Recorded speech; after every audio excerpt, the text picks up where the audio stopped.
Now, the greatest radio shows of all time. Suspense. The Shadow Node. Washington calling David Harding, counter spy. Classic radio theater. The Great Gildersleeve. Fibber McGee and Molly. Dragnet. Gunsmoke. The Lone Ranger. Now, step back into our time machine with your host, Wyatt Cox. Good evening, friends of the Inner Sanctum. Crime on this Wednesday with episodes of The Whistler, Jeff Regan Investigator, The Adventures of Philip Marlowe, and Let George Do It, starring Bob Bailey, and the most criminal act of all, Lum and Abner, as we suspect that Squire is indeed a troublemaker. That's all coming up on this Wednesday, and of course you know what that means. This is the 27th day of August, 239th day of the year, 126 days left in 2025. Oil discovered in Titusville, Pennsylvania on this date in 1859, the world's first successful oil well drilled there. In 1937, the automobile division of Toyota Automotive Loom Works spun off into the Toyota Motor Company. It was originally Toyota, now it's Toyota, you see. That was in 1937. Now in 1962, the Mariner 2 launched to Venus. New dimensions were added to man's understanding of space with the successful voyage of Mariner 2. The mission? To put a satellite within looking distance of the planet Venus, some 30 million miles away. A navigation problem which would defy solution without today's electronic computers. For this interception, the Mariner could not take the straight line distance between 2 points, rather a long curving orbit covering 182 million miles and taking 109 days. The Air Force Atlas, teamed with the Agena space vehicle, carried the Mariner to the departure point in deep space. The trip began at 2:35 in the morning on August 28th. The Agena was placed in Earth orbit by the Atlas, and at the proper time, the Agena kicked Mariner into its long arching trail. Its course was corrected shortly thereafter, and on the afternoon of December 14th, the electronic eyes and ears of Mariner scanned Venus from a distance of 21,000 miles, flashing the facts to Earth by means of a high-pitched radio signal. The NASA-developed Mariner 2 was an unqualified success in the conquest of space and scientific exploration. NASA audio of the first successful flyby of Venus that launched on this date in 1962. Of course, they discovered through a variety of probes over the years that the surface of Venus was 475 degrees, which people who live in Las Vegas would certainly find that a definite relief. In 1984, President Reagan announced the start of a program to put the ordinary American citizen aboard the space shuttle. Today I'm directing NASA to begin a search and to choose as the first citizen passenger in the history of our space program, one of America's finest, a teacher. True to his word, a teacher was selected, Krista McAuliffe. Sadly, McAuliffe would die 17 months later in the explosion of the Space Shuttle Challenger. The Florida Department of Transportation decided on this date in 1993 to cease producing distinctively colored U.S. highway shields so it could make use of federal funds for those signs. And that wasn't the only reason they could. People were stealing them. They would steal Florida road signs, and they still do, but they don't steal the U.S. signs anymore. Now, Mars made its closest approach to Earth on this date in 2003 in nearly 60,000 years. They were only 34.6 million miles apart. Now, the first six-party talks on this date in 2003 involving South and North Korea, the U.S., China, Japan, and Russia convened to find a peaceful resolution to the security concerns of the North Korean nuclear weapons program. Of course, North Korea totally ignored those talks over the years since 2003. Com Air Flight 5191 crashed on takeoff from Bluegrass Airport in Lexington, Kentucky on this date in 2006, bound for Hartsfield-Jackson Atlanta International Airport in Atlanta. This man saw the crash. Flash of light, and then the explosion, and then just a big plume of smoke come up. The pilot had turned onto the wrong runway, one that was too short for a plane that size. Of the passengers and crew, 49 of the 50 confirmed dead in the hours following the crash. Only the co-pilot survived. 2007, Atlanta Falcons quarterback Michael Vick pled guilty in Richmond, Virginia, to a federal dogfighting charge. My goodness, why? Dogs will do anything for you, and that's why it's so horrible when people make dogs do that. It's just, I just can't understand it, okay? 2008, Senator Barack Obama of Illinois, nominated for president by the Democrat National Convention in Denver. America, we are better than these last 8 years. We are a better country than this. Tonight I say to the people of America, to Democrats and Republicans and independents across this great land, enough! I will stop giving tax breaks to companies that ship jobs overseas. I will set a clear goal as president. In 10 years, we will finally end our dependence on oil from the Middle East. Yeah, of course, these are things that have been said by our current president, and he's actually doing significant steps to take care of that. But when Barack Obama said it, months later, he would be elected, and his seat in the Senate would go up for sale by Governor of Illinois Rod Blagojevich, which was another weird thing of the state of Illinois. 2011, Hurricane Irene struck the U.S. East Coast, 47 killed, to $15.6 billion in damage on this date back in 2011. Among those passing away on this date in history, a lady I wish I could have met. Say goodnight, Gracie. Did you ever know that my Uncle Otis ran for city councilman of San Francisco? Oh? Oh, and what a campaign he put on. Kissed all the babies, huh? Oh, no, why should he? In San Francisco, very few babies are old enough to vote. Yeah, well, the climate there keeps the babies young. Of course. Some people thought Uncle Otis wouldn't make a good councilman because he liked to drink a little. Oh? So part of his campaign was to prove he had reformed. Now, how did he do that? Well, every night he went around the neighborhood from house to house. House to house, yeah. And when a man came to the door, he'd make a pledge. Made a pledge, yeah? Yes, he'd say, "Good evening, friend. This is the last drink I'll ever take," and then he'd take one.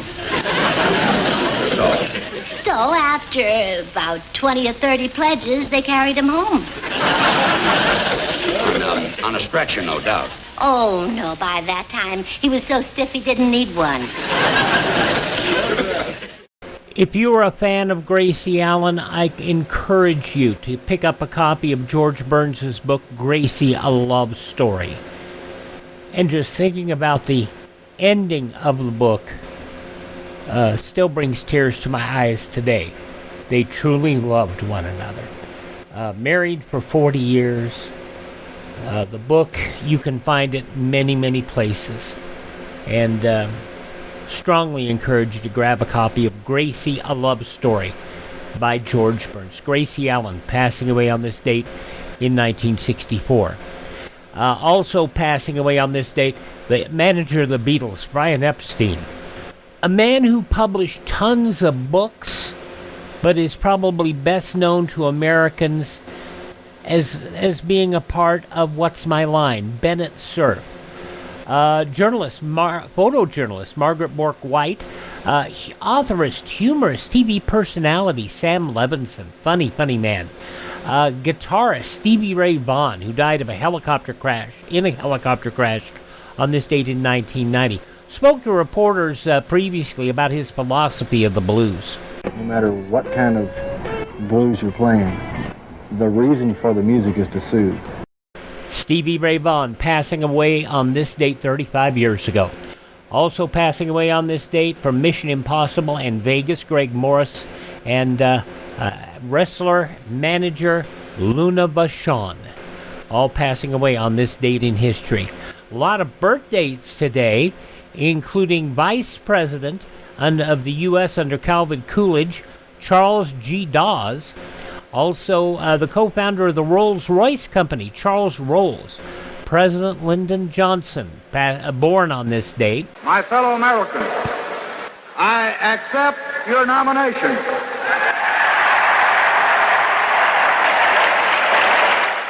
LBJ accepting the party's nomination for president on what was then his 56th birthday. Lyndon Baines Johnson, the 36th president of the U.S., born on this date in 1908. Also, a lady who brought so much fun and laughter during her years, Martha Ray. Yeah. Hey, George, I'm going to get some toothpaste. Toothpaste? By tomorrow morning, I may not have any teeth. I need $200 to buy my life. Are you kidding? Hey, there ain't $200 bucks worth. You ought to announce that.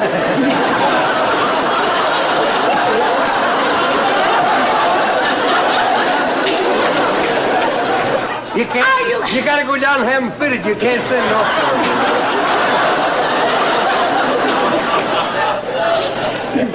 Are you kidding? There ain't $200 worth of life in you. I got it.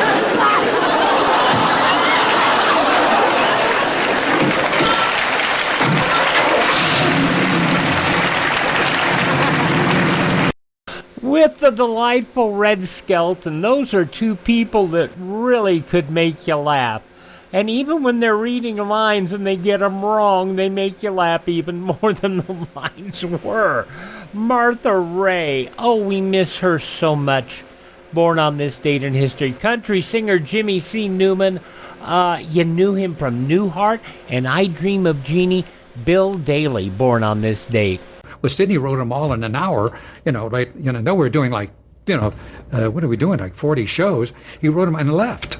So Larry and I are standing together talking for like 20 minutes. So Larry would come up with these brilliant director ideas of what we should do. And so and also Larry would rehearse it after they would let us do it like a play. The cameramen were brilliant, and the directors, they'd say, okay, we'll light it. We would go and Larry would set up the whole set, and we'd go to 20, 30, 20, and bah, bah, bah, bah, bah. So we went on. I not only knew my lines, I knew what I was doing. So, wow. And Newhart, we went in at 10 and left at 11, like I didn't know I was doing that character I was doing. Howard was terrified because trying to remember, where's my line, where's my mark, no rehearsal.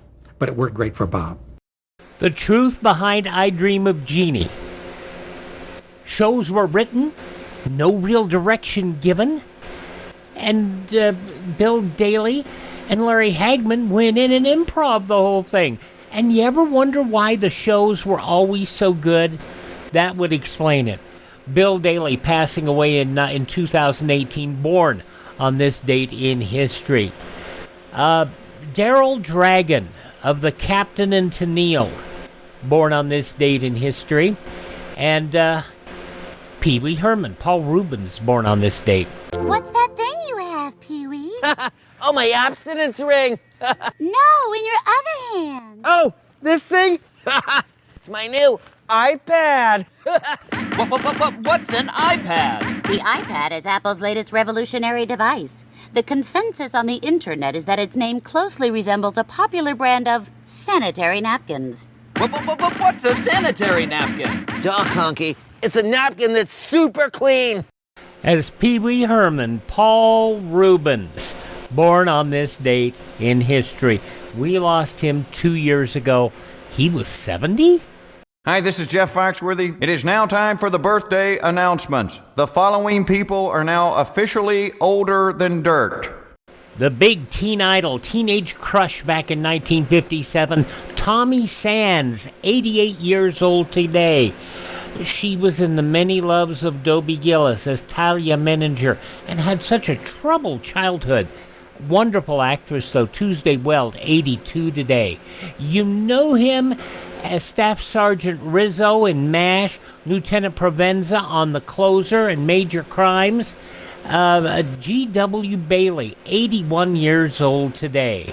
She was a Bond girl in The Spy Who Loved Me. Barbara Bach, 79. Pro wrestler Sergeant Slaughter is 77. from Indeed, Paris Island, South Carolina, coming into view on his way to San Jose, California. I don't know what that fellow said there in all that different type of language, but he says it'll take more than a whistle to beat him. Well, let me tell you, how does a slaughter cannon sound? How does a Cobra clutch sound to you, Tito Santana? You're right. I don't respect anybody. You know, I don't have to come up here and call people names, but I will. You slime, you greaseball. I get a kick out of calling people names. And you know why I can do it? Because I'm man enough to do it. For so many years, the character Sergeant Slaughter was a mean, evil, nasty guy. And then the guys at G.I. Joe offered him money to make him a real G.I. Joe character. So they did. He and Vince McMahon had a big falling out over the money. And so he went away and wrestled independently for a while and became a hero. And then Vince McMahon brought him back. He was a good guy for a while, but then he also became a bad guy again as they aligned him with the Iraqis. I mean, the flip and the flop, and hearing him talk about his memories with Hulk Hogan. As you know, Hulk passed away a few weeks ago, and he did several interviews about his time with Hulk Hogan and how they each made each other an awful lot of money during that Iraqi defector thing. They really did. Sergeant Slaughter, still 77 years old today. You remember the Who Framed Roger Rabbit? Charles Fleischer, 75 years old today. From Grey's Anatomy, Chandra Wilson, 56. You knew him in wrestling as the Great Khali, 7'1" tall. Dalip Singh, not the greatest wrestler in the world, but a dominating presence in the ring, 53 years old today. Of course, you're that size. At 53, you're really hurting. You are. Sarah Chalk, who was the second Becky Connor on Roseanne, but she was also Dr. Elliot Reed on Scrubs. She turns 49 today. This is what I like to call my told you so dance. I told you so, I told you so, I told you so, I told you so, I told you so, I told you so. From Scrubs, Sarah Chalk, 49 today. From Breaking Bad, Aaron Paul is 46. From Freaks and Geeks and the Bold and the Beautiful, Kayla Ewell is 40. From Spy Kids, Alex Pena Vega is 37. And from Glee, Blake Jenner is 33. Those just a few of the people celebrating the 27th day of August as their birthday. And if this happens to be your birthday... Hi, we're the Four Freshmen, and we just want to say, Happy birthday to you! My, we told lots of stories today, didn't we? We mentioned Sarah Chalk from Scrubs. Another one of her Scrubs co-stars celebrates a birthday tomorrow. We'll tell you about that on tomorrow's Classic Radio Theater with Wyatt Cox. But right now, on this Wednesday, we're going to start off with Crime and The Whistler. We head back 80 years, August 27th, 1945. How about a swap? I'll trade you murder.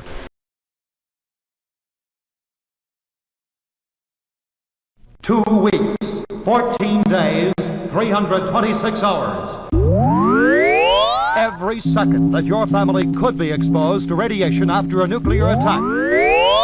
Radiation that kills. To survive, a fallout shelter is a necessity. Equipment and supplies are essential. Now, Survive All Shelters, one of the nation's leading manufacturers of fallout shelters, offers a basic equipment kit with a Conrad high-powered radio, transistor operated for long battery life, a complete, fully stocked first aid kit, a heavy-duty fire extinguisher, emergency water containers, a chemical toilet for protection against contamination and disease, extra-strength Saran and Rayon bunks, a radiation meter and individual dosimeters. For protection every second of each hour of every day. See a Survive All Shelter now. The big business in Cold War fallout shelters. If you have not read about the Survive All fallout shelters, and you can read about it in the show notes. We've got a link there to the writing, Mad Men Meet Mad, Survive All Shelters. And what's interesting is it's still big business today. It really is. I've seen some of these shelters, and I said, rather than spending $500,000 on a house, I'd rather spend $100,000 on something on top and have one of these big things underneath, because they're more luxurious and probably will last longer than the house on top. I'm just funny that way. Anyway, speaking of something not so funny, we're going to go back 80 years to the west coast of the U.S., the Signal Oil Company program, The Whistler, August 27th, 1945. I'll trade you murder. Signal gasoline. Let every traffic signal remind you, you do go farther with Signal gasoline. Yes, you do go farther with Signal.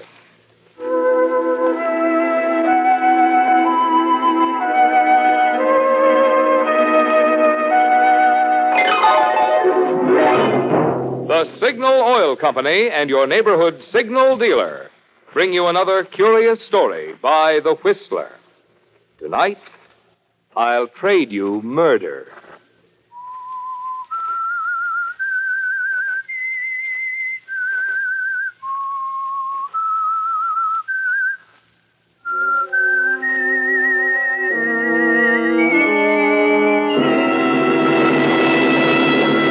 I am the Whistler, and I know many things, for I walk by night.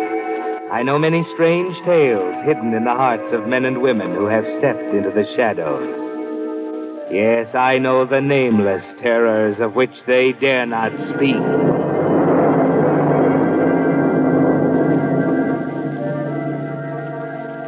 Hate can be a weapon to use against the world, or it can be a slow and deadly poison that shrivels the human heart.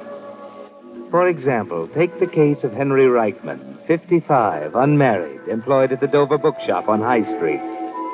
Who would suspect that behind Henry's very ordinary, very meek and mild exterior, there burns boundless hate for people. People who are successful, who have never known disappointment. On a rainy evening, surrounded by the printed thoughts of other men, Henry's own thoughts seem more fruitless than ever. And so when the door opens, his hatred envelops the man who enters. Just another customer, Mr. Eugene Parker. But he's someone else to hate. Mr. Parker stands inside the door in his streaming raincoat, shaking his umbrella. A jeweler by trade, no bigger than Henry. But he has a house of his own, a sense of his own importance in the world. And a nervous manner Henry always finds annoying. Good evening, Mr. Parker. Oh, hello, Henry. Hello. Nasty weather. Very ugly weather. Yes, sir. So where's Mr. Dover? At his desk, back behind the partition. Henry, will you come back here a moment? There he is now. Yes, Mr. Dover, coming. I'll come with you, Henry. Yes, Henry, come in. Henry, it just occurred to me Why, good evening, Mr. Parker. Hello, Dover. Hello. I thought I'd get in out of the rain. Well, I'm glad you did. As a matter of fact, you look as if you ought to be home right now. Yes, that's where I'm headed, but I stopped at the doctor's and he gave me another prescription to get filled. So I thought I'd do that first before I took a cab home. Only trouble is I didn't know that the weather would be so bad. Is it your old trouble? Yes, it is. But the prescription will fix me up if I get it filled. Why, Henry could do that for you easily enough. You just wait here and he'll run down to the drugstore. Well, I'm sorry, Mr. Dover, but I didn't bring my raincoat with me today. Oh, you could use mine, Henry. Of course you could. You're both about the same size. And my umbrella, too. If you'll be good enough to do it. Of course he will. Won't you, Henry? Yes, sir. Oh, good. Here's the prescription and the money. It's always exactly $4. Thanks very much, Henry. Yes, sir. You're entirely welcome, sir. Now, you must take care of yourself. Yes, indeed. Right home.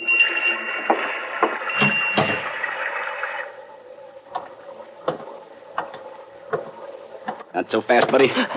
I didn't see you in that doorway. Don't move. Now, don't get any funny ideas. Just get in that car. Well, who are you? What do you want? Go on, move over to the curb. What do you want? What's the meaning of this? We'll find out.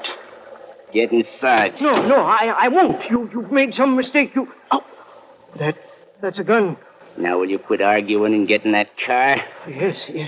All right. Yes, of course.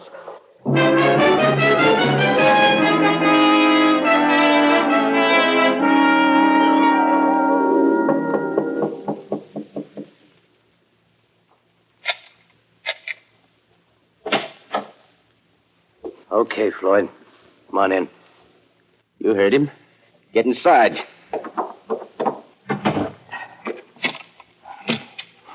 Well, I had to wait for him, Max. But here he is. I demand to know why you brought me here. Shut up. What's the matter, Max? What are you looking at me like that for? Why, you stupid, blundering moron. You picked up the wrong guy. But I couldn't. Take a look at him. Does he look like the guy I told you to tail? Well, gee, I don't know what happened, Max. I thought I could depend on you. Well, sure you can, Max, but anybody can make a mistake. You know I got to keep out of sight. I don't want anyone knowing I ever came near this town. That's why I hold up in this two-bit hotel. And you got to pull a smart one like this. If you're the boss, Max, I'll go back after the right guy if you say the word. What do we do with this prize package? Where'd you pick him up? He came out of a bookshop on High Street. I work there. My name's Henry Reichman. Forget it. I'm not interested. Well, I don't know what this is all about, but I can promise you I'll never say a word. You bet you won't. Get rid of him, Floyd. Get rid of me? You can't mean you can't kill me. You know too much, Reichman. Well, I don't know a thing about you. I never saw either of you before. I don't know what you're trying to do. Just seeing me is more than enough. When the news breaks, lady, you'd put one and one together and then go to the cops. No, I wouldn't. I'll never tell a soul about it. Reichman, I just don't take chances. It's too bad, but you stumbled into something that didn't concern you. Take him out, Floyd. Sure. Come on, you. No, wait. I'll do anything you want me to. Anything at all. Quit stalling, buddy. You'll put us behind schedule already. Now, please, listen to me. I'll make a bargain with you. I'll kill the man I was mistaken for. You... what? I'll kill him for you. The man you intended to kill. That's what you were going to do, isn't it? Then I'll do it for you, if you'll let me go. What do you say? Is it a bargain?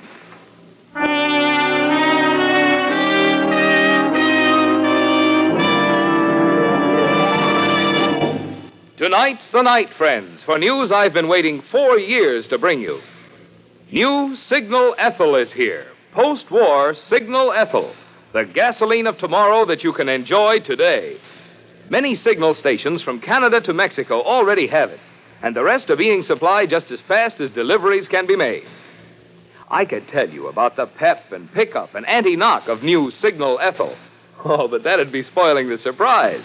Just get a tank full of new Signal Ethyl and make that wonderful discovery for yourself. Touch your foot to the accelerator and feel that old motor get young again. Feel that performance you never dreamed was built into your car.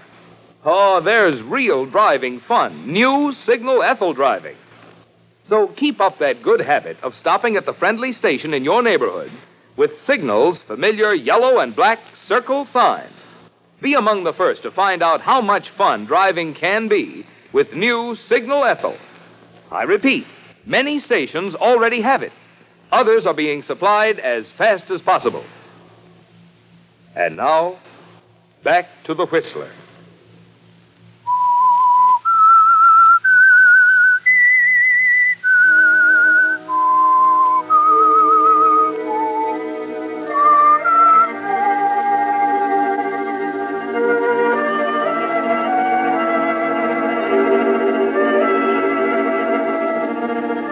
Standing there in that cheap hotel room, facing the young gunman Floyd and the tall, gaunt man called Max, you hear your own words with horror, don't you, Henry?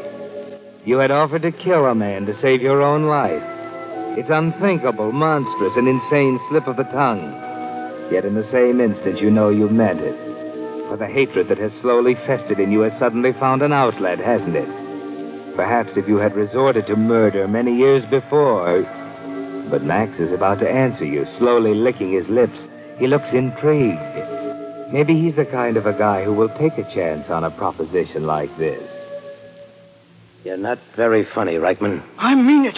I'm quite serious. How long you going to listen to him make with the words, Max? Let me do it.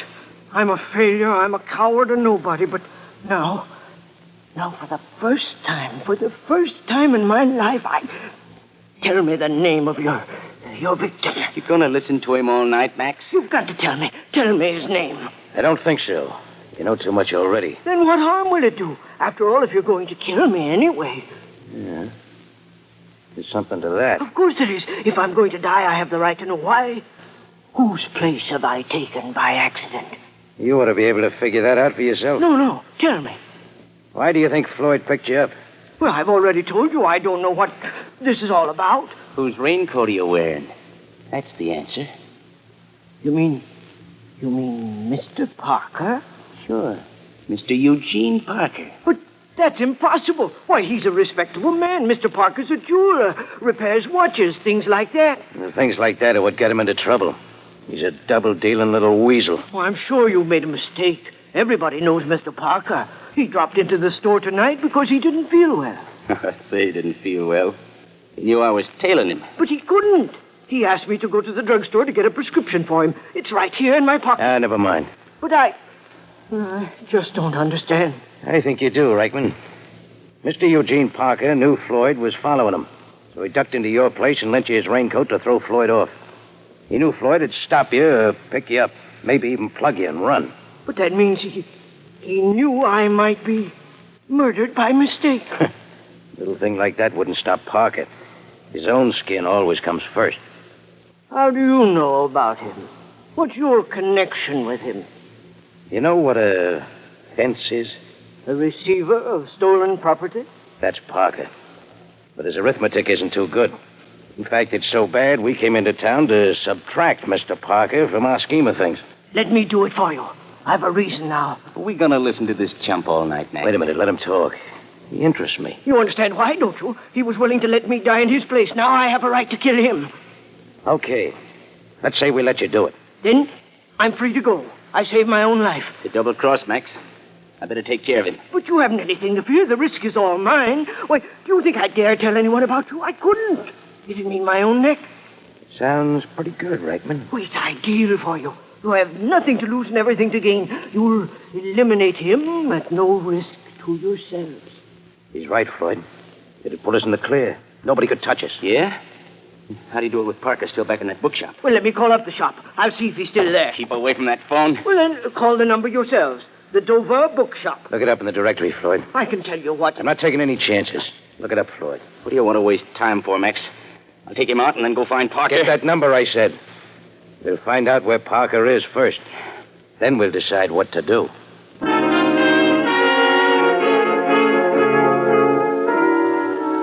Floyd looks for the number with infuriating slowness, doesn't he, Henry? You could have dialed it in a moment, but they don't trust you. Of course, Mr. Eugene Parker trusted you. Trusted you to die in his place. Strange, isn't it, Henry? And a little frightening how all the passive hate you've ever known seems to shrink and harden and focus on that respectable citizen, Mr. Eugene Parker. That pompous little man, that would-be murderer. But perhaps it isn't wise to want to rush towards murder. What's the matter? No answer? No, not yet, Max. Want me to keep ringing? Yeah, hang on a second. I suspect Mr. Dover decided to close up for the night. Hey, he'd expect you back. You got Parker's raincoat and umbrella. Well, maybe Mr. Dover left a note tacked on the door for me. What about Parker? He's going to take a cab home. Maybe he got tired of waiting. Yeah, I guess you're right. All right, forget it, Floyd. Now what? I think maybe we'll make a bargain. You're nuts. I don't think so. Come on, Reichman. We'll make sure they've left already. We're driving back to the shop.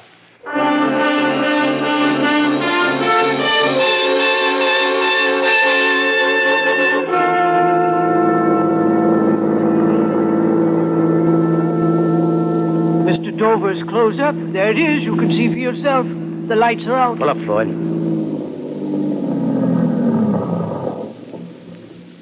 Now what? We're going to sit here and look at the dump? You talk too much, Floyd. I told you there wouldn't be anybody here. Didn't expect to find him. Only wanted to make sure. Well, now what? You know where Parker lives, Reichman? Oh, yes, in a little house on the outskirts of town, about 10 minutes from here. He lives all alone. Don't give me that. He's got a housekeeper. She's in the hospital. She's been there since Sunday. Okay, then. We're driving over to the house. And what happens after we get there depends on you.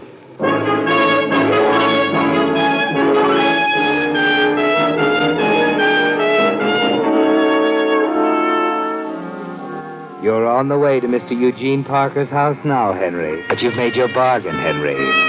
Your life or Eugene Parker's. And you intend to keep your life, don't you?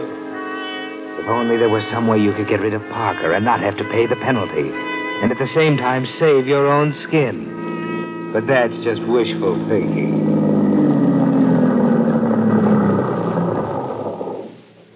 Well, this is the back of the house. It's dark. Looks like he's turned in already. Yeah, maybe he didn't get home yet. Oh, he's home. He told Reichman he was going straight home. Look, light just came on upstairs. Yeah.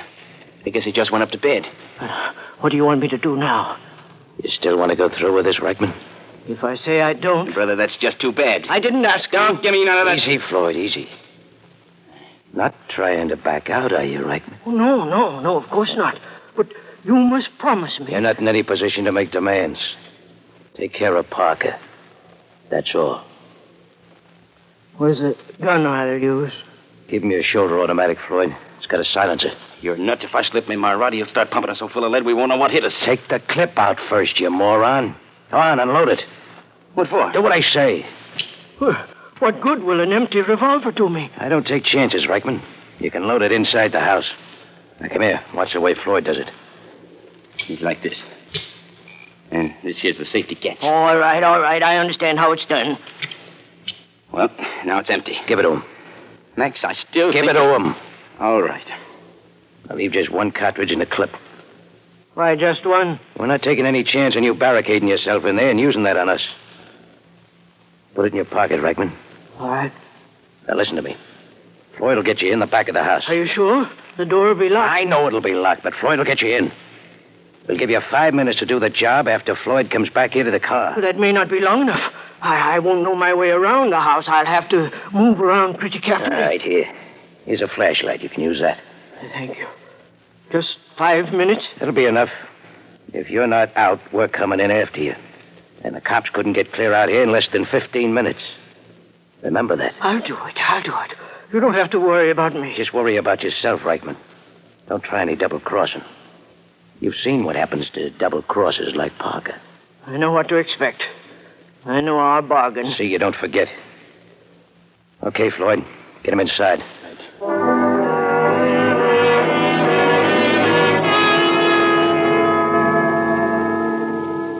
The rain has stopped, but the sky is still clouded as you and Floyd move silently through the darkness to the back of the house. What's that noise you hear, Henry? Oh, nothing really, just your heart thumping. It seems even louder than the scraping noise Floyd makes as he opens the back door with the key from his pocket. Then you step into the darkness of the house and close the door quietly behind you. And then you're alone, Henry, as if you're really alone for the first time in your life. A life that will remain yours only if you take another man's life without delay. You've got to go through with it now. You know that. You're trapped here. That thought makes you switch on the flashlight, doesn't it, Henry? And then carefully, slowly, you go out of the kitchen and into the front of the house and then up the staircase. Softer, Henry, softer. Suppose Mr. Eugene Parker should hear you. But he hasn't, not yet. You can see the light from his bedroom slanting into the hall. And then in another instant, barely a footstep away from his door, you suddenly remember. You haven't loaded the automatic pistol in your pocket. Now, really, Henry, if every murderer went about his business so carelessly... But then not all murderers are so intent on preserving their own lives at the expense of others. That's it. That's more like it. Now you may enter Mr. Eugene Parker's bedroom. Good evening, Mr. Parker. Oh, it's you, Reichman. Were you expecting someone else? What are you doing here? I wanted to return your raincoat and umbrella. They're downstairs. My raincoat? Just how did you get in my house? I walked in. What's the matter with you, Reichman? What's wrong? Why didn't you come back with my prescription? I was delayed. You didn't even go to that drugstore. Now you've broken into my house. What's got into you anyway? I'm here about a debt, Mr. Parker. Well, if it's the $4 you mean, I could have picked them up from you tomorrow. I'm not thinking of your $4. Well, what do you mean? What kind of debt are you talking about? I'm here to collect a debt, not repay it. What kind of nonsense is this? You don't know what you're saying. The debt, Mr. Parker, is your life.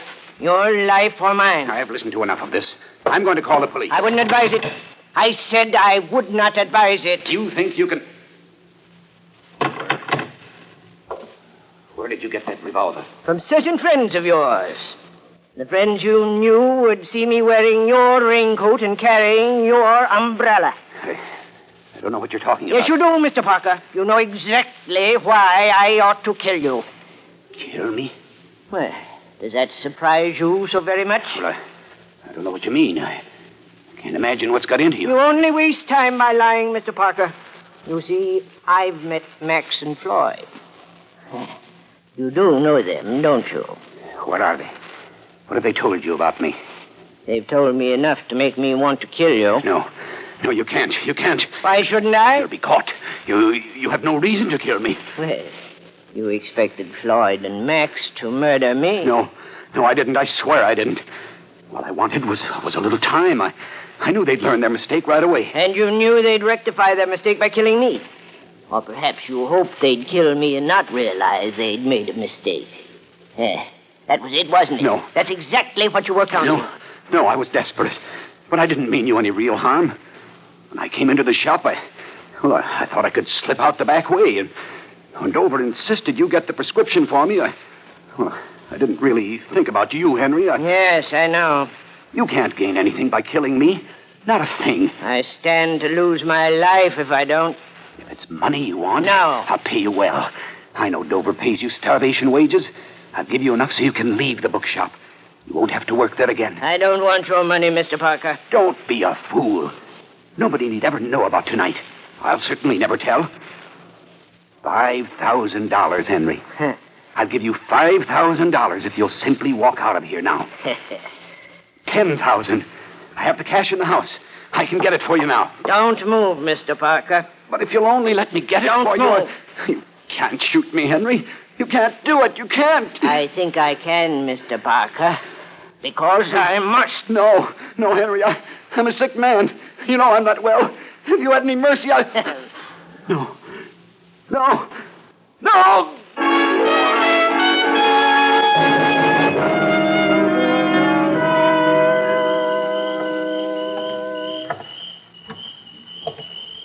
Well, Reichman? He's dead. All right, get in the car. But you promised me... I'm still keeping my bargain. I'm making sure you don't get picked up till we're out of this burg. But he's dead. And nobody will know I ever had anything to do with it. Get in the car, I said. And give Floyd the gun. All right, here you are. Thank you very much. What's so funny? Well, do you expect me to mourn the saving of my own life? We can talk about that at the hotel. Let's go, Floyd.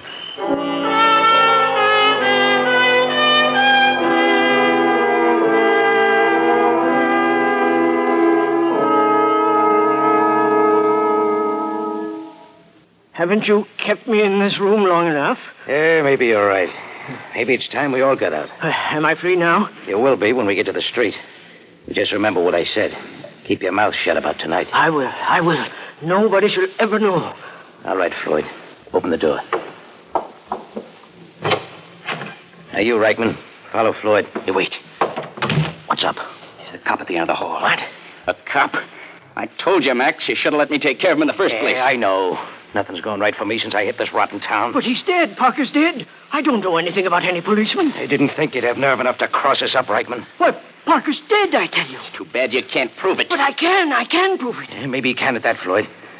Open the gun. That's it. You see, Oh, no, don't. What's the matter, Reichman? Oh, you've got to believe me. Sure, we'll believe you.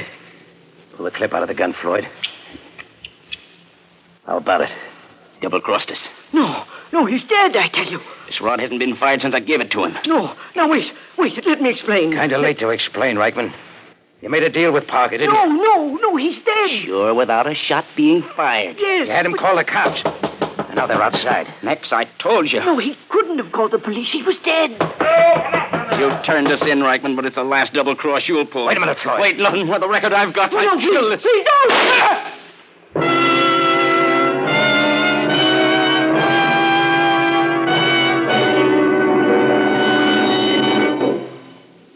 The announcement I made at the opening of this program is so important, I want to repeat it. Tonight's the night, friends, for news I've been waiting 4 years to bring you. New Signal Ethyl is here. Post-war Signal Ethyl. The gasoline of tomorrow that you can enjoy today. Many signal stations from Canada to Mexico already have it, and the rest are being supplied just as fast as deliveries can be made.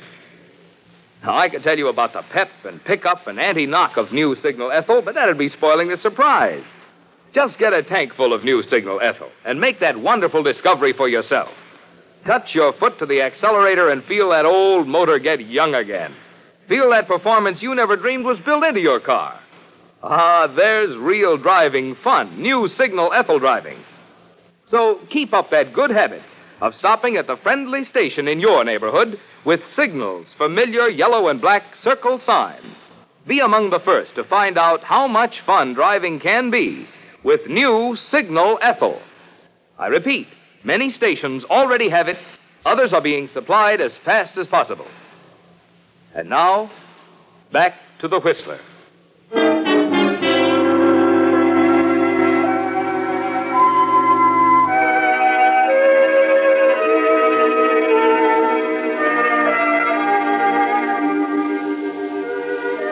Well, Henry, the police broke down that door, but not quite soon enough for you, did they? And as you lie on that police cot, you realize that murder is a pretty rugged business to fool around with. You're dying, Henry. Dying. And all for what? A murder you didn't commit, a misunderstanding. Yes, it was a misunderstanding.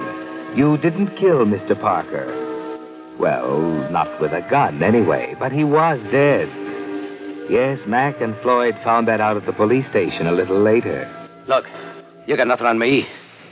Just because Floyd here loses his head and plugs a guy, you got nothing to hold me on. Take it easy, Max. You were there, and if we can't hang a rap on you as an accomplice, we got plenty of other charges. We've been looking for you a long time, Max. Floyd, you stupid dope.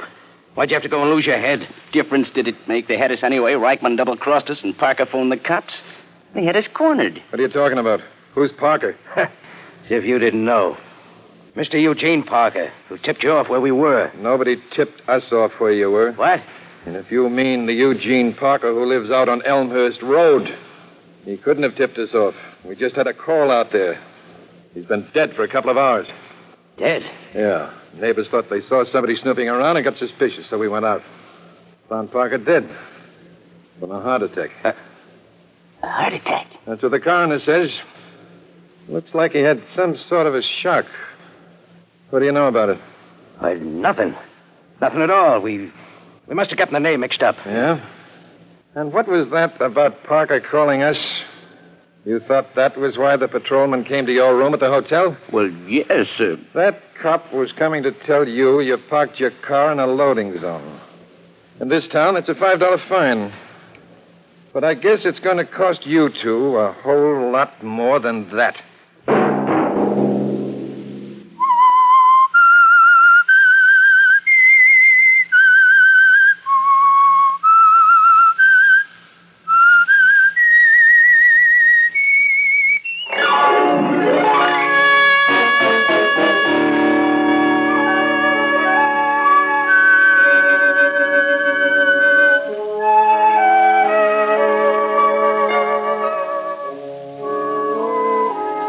Next Monday at 9 o'clock, The Whistler will bring you another strange tale.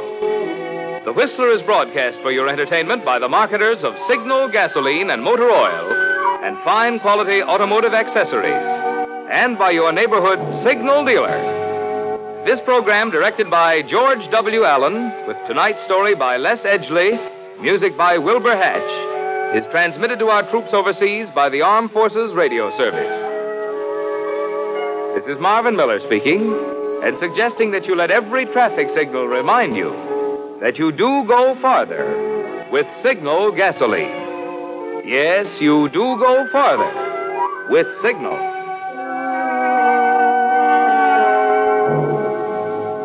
This is CBS, the Columbia Broadcasting System.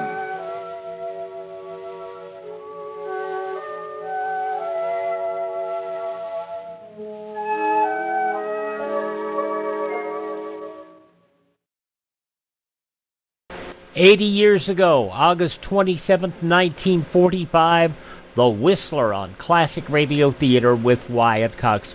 I know a lot of people say, I wish you were back on the radio. And I miss somewhat being on the radio. But one of the great reasons why I like doing this is I don't have the time limits that I had to observe very strictly on radio. So I can talk about some of these stories. So I can play these commercials to let you realize these are the people. Signal Oil Company preserved a lot of these shows.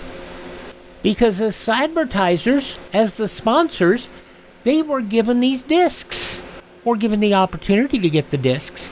Some people preserved them well, like Signal Oil, like the Johnson Wax people. That's why we have such a large collection of Fibber, McGee, and Molly over the years. It's not just the McGee's collection of the shows, although the latter collections of the 15-minute shows, that's where a lot of those come from, because those were tape recorded and preserved by Jim Jordan. Okay, we're going to roll on here, and if I'm wrong on that, somebody who knows better correct me. But I'm pretty sure those, the 1954 through 56 quarter hours came from Jim Jordan's collection. If somebody knows better, tell me. Up next here, we're going to have the last show of a series that wasn't intended to be. Jeff Regan Investigator is next. A well-designed school can be more than a fine building and a place for learning. It can also protect the children, the teachers, and the whole neighborhood, too, if the architect has designed the school to serve as a community fallout shelter as well. Over 13,000 architects and engineers have been trained in fallout shielding techniques. To learn more about building fallout shelter into new schools, contact your local civil defense director. Classic Radio Theater continues now. We're going to go back 75 years to what would be the last episode of Jeff Regan Investigator, starring Frank Graham and Frank Nelson. Wasn't intended to be.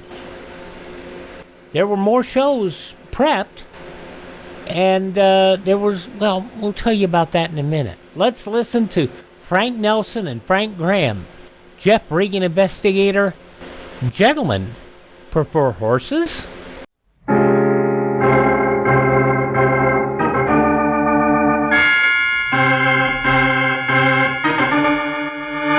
My name's Regan. I work for Anthony J. Lyon, Detective Bureau.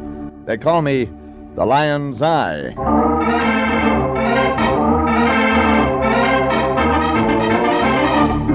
Sunday at 8:30, and CBS brings you Jeff Regan Investigator, starring Frank Graham as Regan, with Frank Nelson as Anthony J. Lyon. So stand by for mystery, suspense, and adventure in tonight's transcribed story, Gentlemen Prefer Horses.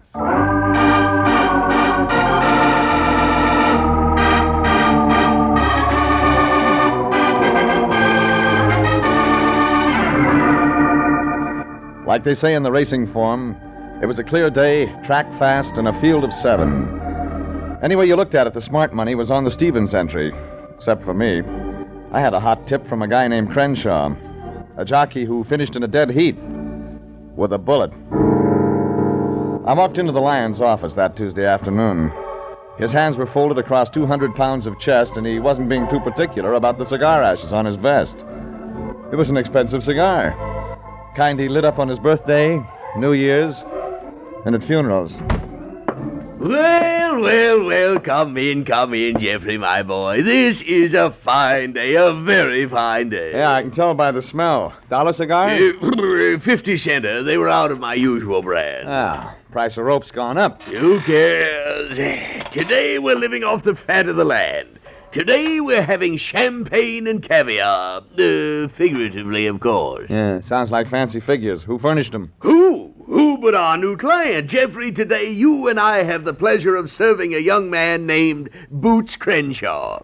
How's that again? Boots Crenshaw. I just wanted to be sure. Oh, the name. It is a little odd. You see, Boots was quite a noted jockey several years ago. Retired, moved to Los Angeles. Now he needs our help. How much? $100 worth, coin of the realm. Oh, what a day. $100 will buy a lot of help. That's the beauty of it. He doesn't need a lot. It's so simple. We do practically nothing. Yeah, I'll bet. All you do is run down to his hotel and talk to him. The Francesca on East 8th Street. What he wants is so childishly simple, I won't even bore you with the details.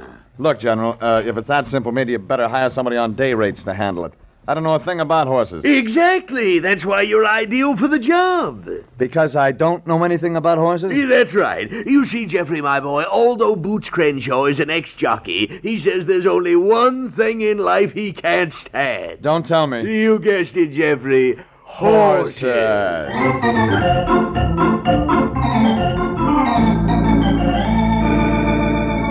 I should have seen it for an outside bet right there, but I played it for a sure thing. I drove down Main to 8th and east until I spotted the Francesca Hotel. 3 floors of cracked plaster and a fire escape. It was old when Santa Anita was an onion patch. I parked around the corner and went in. A desk clerk with empty eyes and no teeth gave me 307. I went up, tripped on a hole in the carpet, and knocked. 3 minutes later, the door opened wide enough for one eye to look out. Yeah? You Crenshaw? Long shot. Where's Crenshaw? Want a tip? I already lost. I'm looking for Boots Crenshaw. Who? I told you. No, I mean, if Boots was in, who would I say wanted him? Look, he sent for me. Sure. Who? Okay, I'm Regan. Did he say Regan? Yeah, Regan. Oh, let him in. Come in. Come on in, Regan. I've been expecting you. He wasn't. Oh, Longshot? He's the cautious type. Ain't that right, Longshot? Yeah, cautious. Regan, Longshot. Longshot, Regan. Fine. He's the guy they call the Lion's Eye. Have a chair, Regan. Have a chair. Chair. Thanks. Well, the lion tells me you got a problem. Maybe yes, maybe no. That's what I hired you to find out. Ah, you're the curious type, huh? Well, it's maybe not that simple. How do you want me to give it to you? You're calling it. Just line him up at the barrier. Oh, you already know I'm an ex-jockey. Yeah, Lion said. Well, then I'll start there. Up to 5 years ago, I was doing all right. I could boot 'em home with the best of 'em. Then one day at the fairgrounds, I took a spill. Bad. The doc salted it away for 6 months in the hospital and then ended up by telling me I don't ride no more. Well, that's tough on a guy who's been a jock all his life. Longshot will tell you, huh, Longshot? Yeah, tough. Anyhow, after I get out, I bum around the oil for a while, but my dough runs out. So, me and Longshot gets an idea. Yeah, idea. Know what the idea was, Regan? No. What was the idea? Simple. All me and Longshot knows is horses. Horses. So we decide to sell tips. Great idea. Oh, but that's not all there is to it. We sell special tips. Yeah, special. Yeah, $100 a throw. But get this. You get your money back if our pick don't come in. You don't need any private eye. No, it really works. The big spenders go for it. Oh, sure, we have to pay back a lot of times, but we got enough winners to keep going pretty well. Up to a couple of weeks ago. When your horses stopped coming in. Oh, no, the horses do fine, but there's one spender, my number one customer. We depend on him.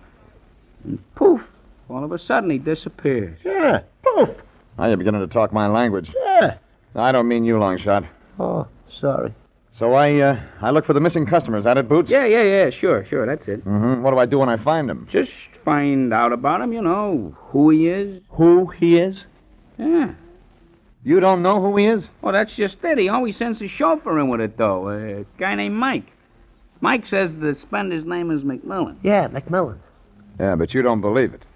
Oh, sure. Only he's a good customer, Regan. I don't want to lose him. Maybe what you really want is the connection between this McMillan and the spill you took back at the fairgrounds. Oh, there ain't no connection. I didn't say that. You get me all confused. Me too.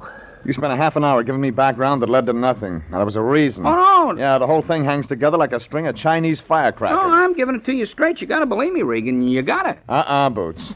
My fee says I gotta find your man. But believe you? Nope. Nothing says I gotta do that.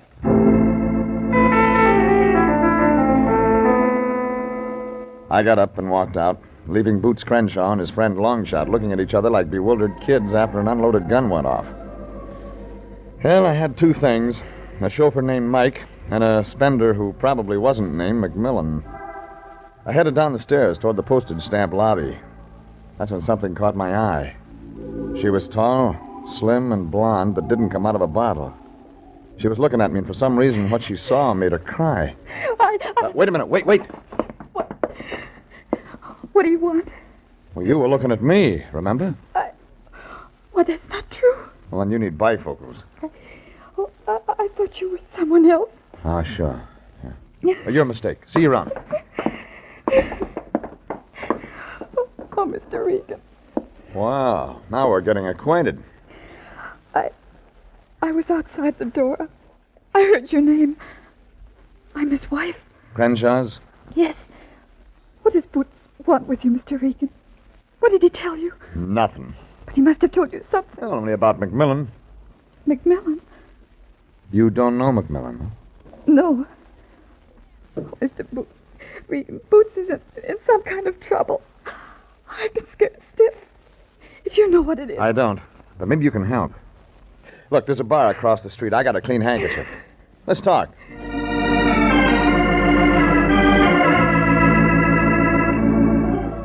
She didn't say anything, but I got the answer from her eyes.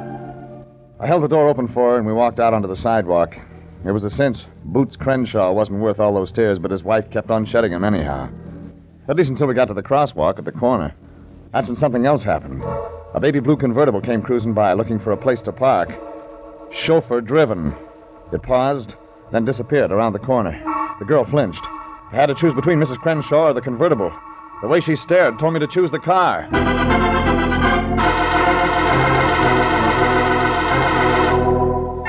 It took me 5 minutes and a walk around the block to locate it. The uniform and puttees were gone, so I slipped into the driver's seat. Blue and gold everywhere. Blue paint, blue upholstery. Gold steering wheel and knobs. I reached down for the registration. I didn't expect it to say McMillan. I didn't expect what I got either.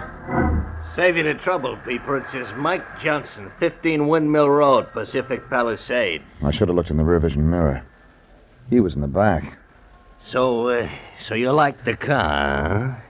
It's nice. Maybe you'd like to have one like it someday, huh? I'll wait for the 51. Oh, this one's nice. Notice the seats. Foam rubber, real leather. I don't like the color. Do 110 with no strain. Yeah, well, I'll get out and you show me. No. You better try driving it. Too late. Some other day. You ain't heard my sales pitch yet. Look in that rear vision mirror again. That heater didn't come with it. No. A gun is my sales persuader. Now, I think you do want to drive it after all, don't you, Peeper? He moved up front beside me.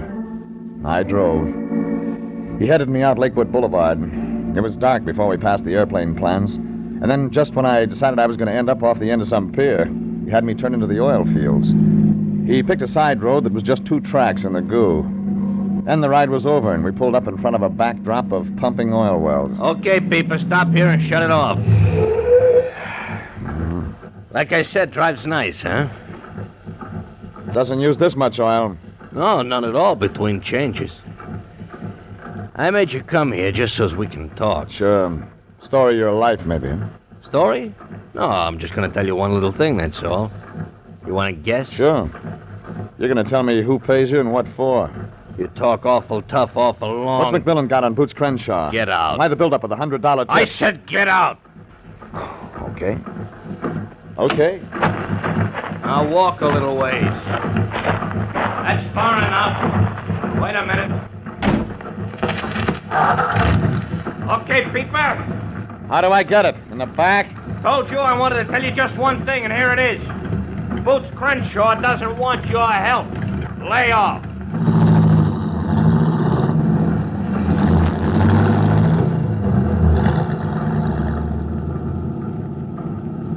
I waited for the shots. They didn't come. But by the time I turned around, the baby blue convertible had disappeared behind some pretty black oil wells.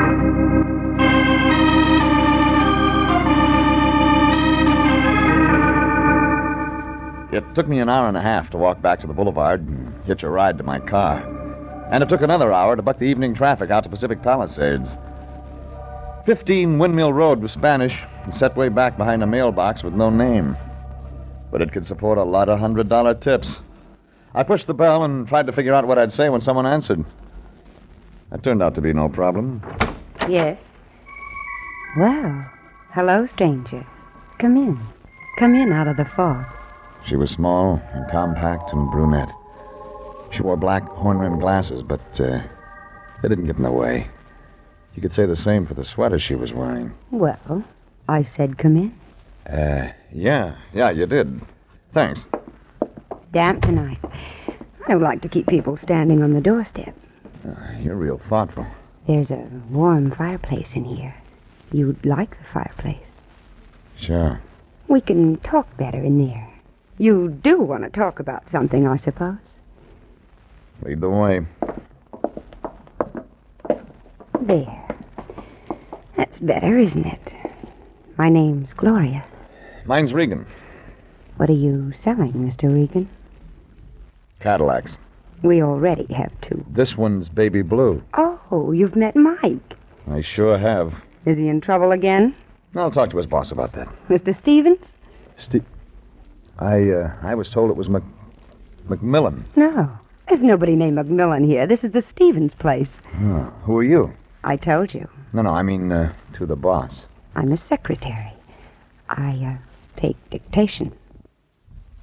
Yeah. What do you want, Mr. Regan? I'll tell the boss. You couldn't wait for him.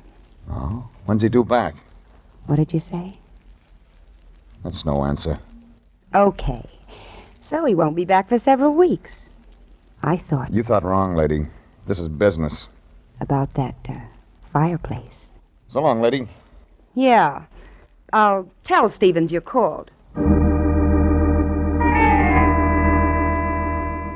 By the time I got back out to my car, the fog was really thick. I drove and thought about that name, Stevens. I wasted some time finding a real estate office that was open late. The secretary was right. Stevens did own the house. I spent the drive downtown thinking the whole thing over.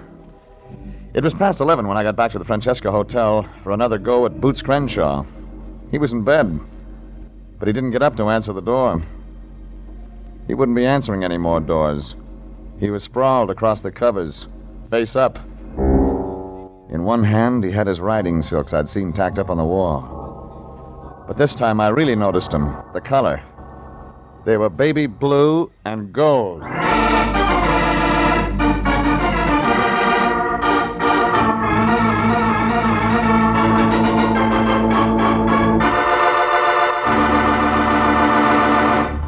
This is CBS, and you are listening to Gentlemen Prefer Horses. Tonight's adventure with Jeff Regan, Investigator. It began when an ex-jockey who sold tips hired me to find out what happened to one of his best customers. He said the customer's name was McMillan, but a brunette secretary said it was Stevens. It wouldn't matter to the ex-jockey anymore. When I went back to his hotel to tell him, he was in bed. Not asleep.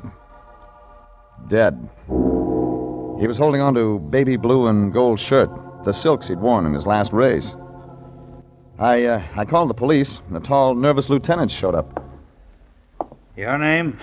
Regan. His name? Boots Crenshaw. What's he to you? A corpse. Tell me. Okay, he was a client. I'm with the Lion Agency.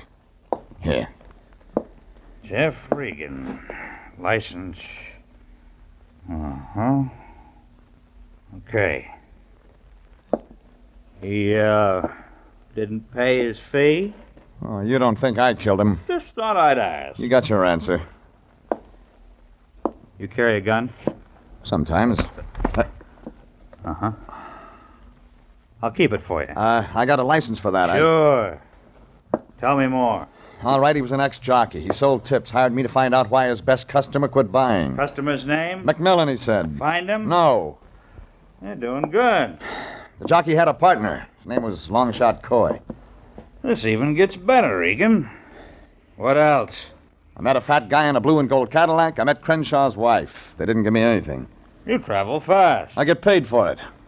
Your story's lousy, Regan. It's my story. Okay, Ed, run him in. Wait a minute. Oh. Now there's more, huh? No, look, I phoned you. Call Anthony J. Lyon, my boss. He'll check the story. Okay, Gumshoe. We'll try that for a while. Stay close. My gun. Later. Maybe. Okay, Ed, let him go.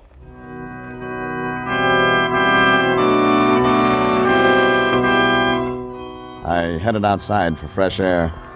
But I didn't get far. A little guy buried in a big overcoat sidled up next to me. Hey, Regan, I gotta talk to you. It's urgent. It was Longshot Coy, somewhere underneath that upturned collar. He stuck with me. We turned down the block, away from the streetlights. Then he grabbed my arm. Listen, Regan, I didn't kill Boots. I came in and found him that way, so help me. It was just a couple of minutes ago, maybe 15 or 20. The cops are going to make me the favorite, Regan. I'm not even an entry. I'm listening. I heard the shot. I was coming up the stairs. I heard it. One shot, then I found him dead. Mm-hmm. See anything? Whoever did it got away. Well, why didn't you call the cops? Me there practically when the shot was fired. The room clerk would tell him I'd gone up. I'd be a cinch to take the rap. Well, the room clerk's going to tell him anyway. Yeah, I guess you're right. You didn't just stop me to feel sorry for yourself. Oh, no, I guess not. Regan, listen, there's something screwy. Something that don't add up right. The wife? Yeah. How do you know? What about her? She and Boots, they fought. When? Back in Chicago yesterday, all the time. Why? The usual reason. Other day. Boots like to play the field, huh? He used to, but not lately. He loves Susan, his wife. He really loved her, Regan. Mm-hmm. You think she's in it? I don't know. What about the fall? Huh? The fall. Fall Boots took back at the fairgrounds. Oh, that. Finish it. We all make mistakes, Regan. Mm-hmm. Boots threw that race, didn't he? Well, I didn't say that. With the dough, he and his wife left town, took a tour, finally wound up in L.A. Boots was hurt bad, Regan. Yeah, but that wasn't part of the fix. I don't know. You're leaving something out, Longshot. I didn't kill him, honest, I didn't. What do I do, Regan? Go back there and turn yourself in. I take the rap. It'd be a cinch to photo finish with a gas chamber. I can't do that, Regan. I can't. It's your choice. Yeah, I guess it's my choice. I'll see you later, Regan. I gotta think.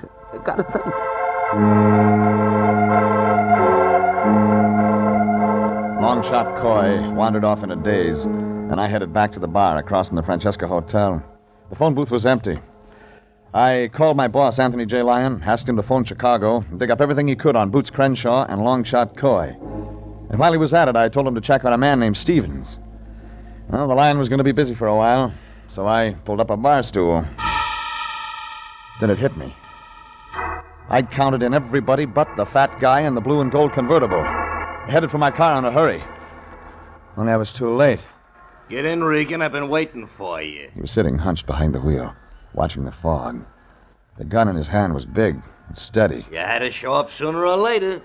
Just like Crenshaw. Get in. Regan, I warned you to keep out of this.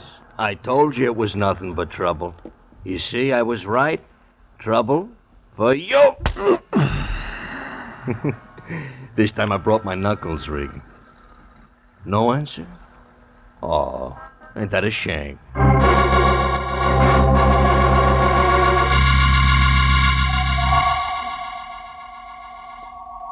When I came out of it, there was me and more fog, and the guy with the brass knuckles was gone.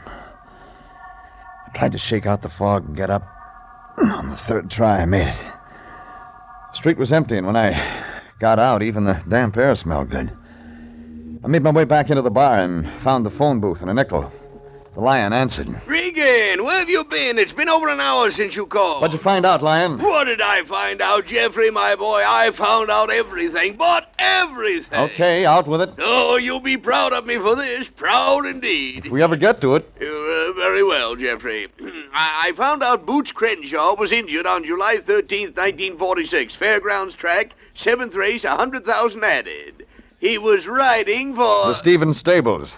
Jeffrey, that's true. How did you know? Go on. The name of the horse was Jade Lady, the favorite, post position 2. Boots Crenshaw was... Wearing blue and gold. Stables colors. Jeffrey, you're absolutely psychic. Yeah, let me see, where was I? Oh, yes, the horse fell while pulling away as he came into the home stretch. He was racing on the rail. There were those who said Boots deliberately threw the race. However, the racing steward said it was an accident. Don't stop. Well, Boots was laid up in the Chicago hospital for some time. Eventually, he recovered, left the city with his wife. They traveled extensively and then came to Los Angeles. That's all, Jeffrey. What did you get on Long Shot Coy? No, very little. He was picked up a couple of times for bookmaking, otherwise a clean record. That finish it? Oh, wait, I almost forgot. There's one thing more. The police have located Susan Crenshaw, Boots' wife. They've arrested her on suspicion of the murder of her husband. That really finishes it. Jeffrey, what do you mean? I mean, the guy we need is Stevens, the owner of Jade Lady. The horse Boots was riding when he took the fall. You think he's behind this, Jeffrey? Well, it makes sense that way. Boots louses up a $100,000 purse. The horse has to be destroyed. Stevens not only loses the race, but some people say Boots framed him. Yes, I see what you mean. So Stevens follows Boots to Los Angeles, sets up the contact, then settles the score. Jeffrey? Yeah? I've got news for you, Jeffrey. Okay, what news? You're sure about Mr. Stevens? Okay, so we're supposed to have left town. You know something different? No, Mr. Stevens did leave town, Jeffrey, quite some time ago. What are you getting at? In fact, it's safe to say he is not coming back. You see, my boy, your number one suspect, Mr. Stevens, is dead. Good night, Jeffrey.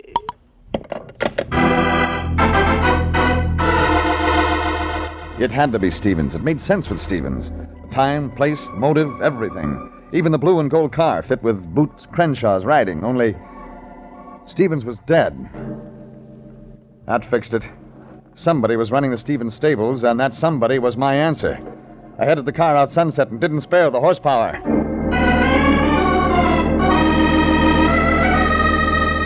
"25 minutes later, I pulled up in front of the place. The fog was thicker than the hair on a Russian wolfhound. I headed around toward the back of the house.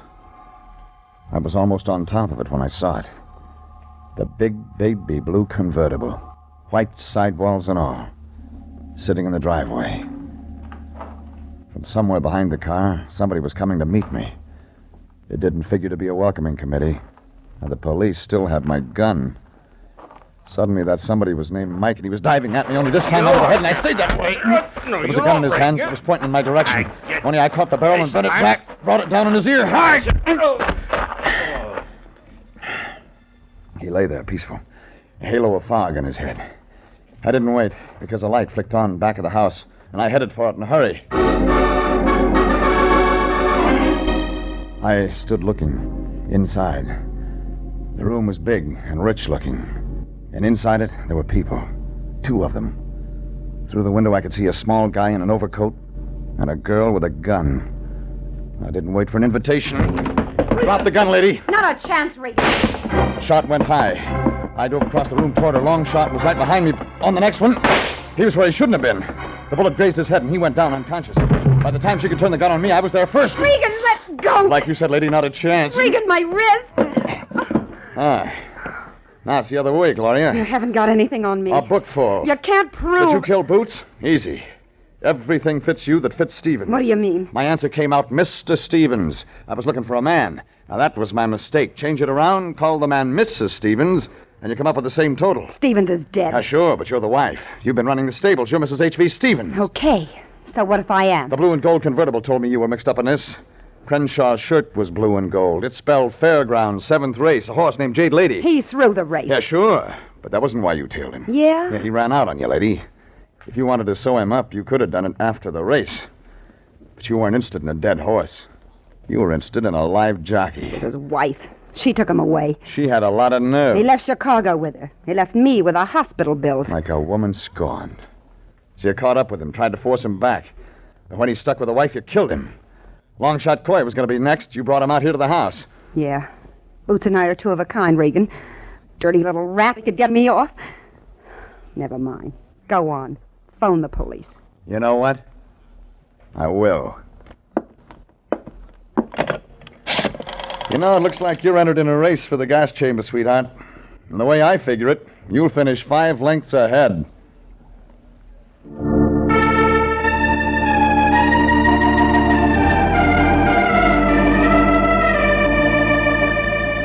Well, the cops took it from there. Mike and his boss, Gloria Stevens, joined the paddy wagon set. And a young medic slapped some bandages on Longshot Coy's head. He was like new. Me? I watched the fog settle over the blue and gold convertible and drove home.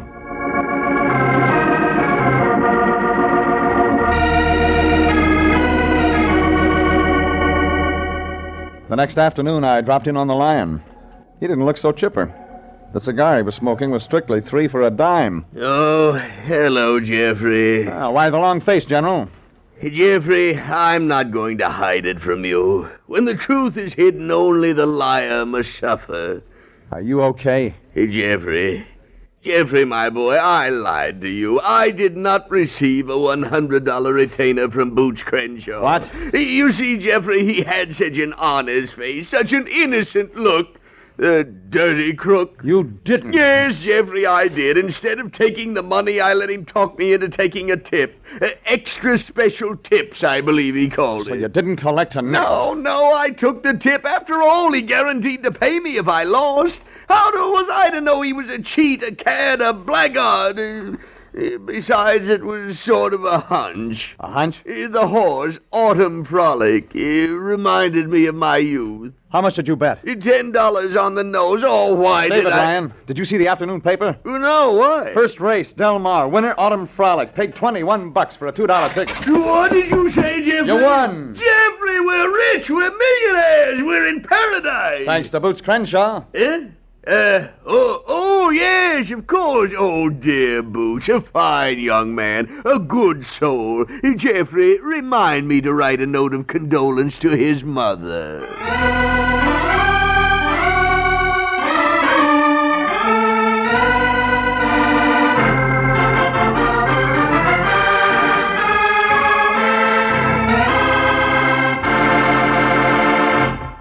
Jeff Regan Investigator was written tonight by William Frug, directed by Sterling Tracy, and stars Frank Graham as Regan with Frank Nelson as Anthony J. Lyon. Original music is by Dick Arant. Jeff Regan Investigator is heard transcribed each week at the same time over CBS. Joe Walter speaking.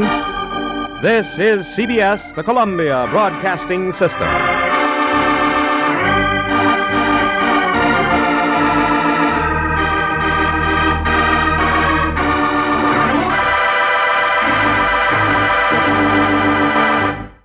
At the time, nobody knew that would be the final episode of Jeff Regan Investigator. It was very unexpected. Frank Graham would commit suicide September 3rd, 1950. CBS actually had a recorded show to air on September 4th. They chose not to air it. He was found dead at the age of 35 in his convertible in the carport of his home in Hollywood on September 2nd. Photograph of Mildred Rossi by his side. Rossi had ended a relationship with him weeks earlier. Coroner declared he'd committed suicide by carbon monoxide poisoning.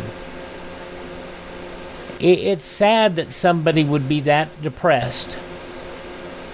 And did you know he was an Oscar winner? Yes, Frank Graham won he was part of an Oscar-winning team, I should say. There was a 1949 animated short documentary film directed by Chuck Jones and Fritz Freeling. The animators won an Oscar at the 22nd Academy Awards for documentary short subject. It tied with another one, A Chance to Win, but it was created by Warner Brothers for the Public Health Service. And Graham was the narrator. He wrote some things as well. He was a writer. But, sometimes I complain that, they don't announce that this is the last show of the series. They wouldn't know for another few days. August 27th, 1950, 75 years ago, Jeff Regan Investigator here on Classic Radio Theater with Wyatt Cox. Tomorrow, Peter Lorre, Mystery in the Air, Beyond Good and Evil, an episode of Night Watch from 1954, and a pair of westerns from 1960, Have Gun Will Travel and Gunsmoke. On Friday, we'll have The Adventures of Sam Spade, starring Howard Duff, and Nick Carter, Master Detective, starring Lon Clark, both from 1948. A suspense episode from 1956, Joseph Kearns in The Hold-Up. The Letter, an episode of The Whistler from 1942, all coming up on Friday. Saturday, a couple more westerns. A 1954 episode of Gunsmoke titled Obie Tater, Have Gun Will Travel, starring John Dana from 1956, I Love Birds, and Loretta Young in an episode of the Screen Directors Playhouse, Mother is a Freshman. Comedy for a Sunday, with episodes of the CBS Radio Workshop, an analysis of satire, Colloquy number 3, starring Stan Freberg. And I think it is from here, from the Colloquy, that the Freberg Show came about. In 1943, an episode of the Judy Canova Show. Also from 1943, George Burns, Gracie Allen, with their guest Frank Sinatra. And an episode of the Jack Parr Summer Show from 1947. We'll have on Monday, this coming Monday, 4 shows from September 1st, 1957, a Sunday. Frank Lovejoy starring in an episode of Suspense, The Man from Tomorrow. A CBS Radio Workshop program, Grief Drives a Black Sedan. Also yours truly, Johnny Dollar, and the aforementioned Stan Freberg. And then on Tuesday's show, we'll get back to comedy with Milton Berle, My Favorite Husband, The Great Gildersleeve from 1945, Harold Perry, and George and Gracie. And then on Wednesday, we'll get back to drama with a 1951 episode of Suspense, The Steel River Prison Break, starring Jeff Chandler, Edward Arnold as Mr. President from 1950, Ambition Perilous, an episode of The Whistler from 1945, and a 1955 episode of Romance, Madden's Folly. On Thursday, next, we'll have another episode of Mystery in the Air, The Mask of Medusa. Also an episode of the 4-Star Playhouse, Robert Cummings stars in A Surprise for the Professor. Orson Welles and Margot Stevenson in The Shadow and the Black Buddha from Orson Welles' short stint as Lamont Cranston. And a 1945 episode of Inner Sanctum Mysteries, The Murder Prophets, Wendy Berry starring in that one. And then on Friday, we will have an episode of the Chase and Sanborn Hour. Ida Lupino stars, the Aldrich Family, and the Great Gildersleeve, Willard Waterman. That's all coming up in the days ahead here, the week ahead here on Classic Radio Theater with Wyatt Cox. We'll continue in a moment by checking in with Gerald Moore as Philip Marlowe.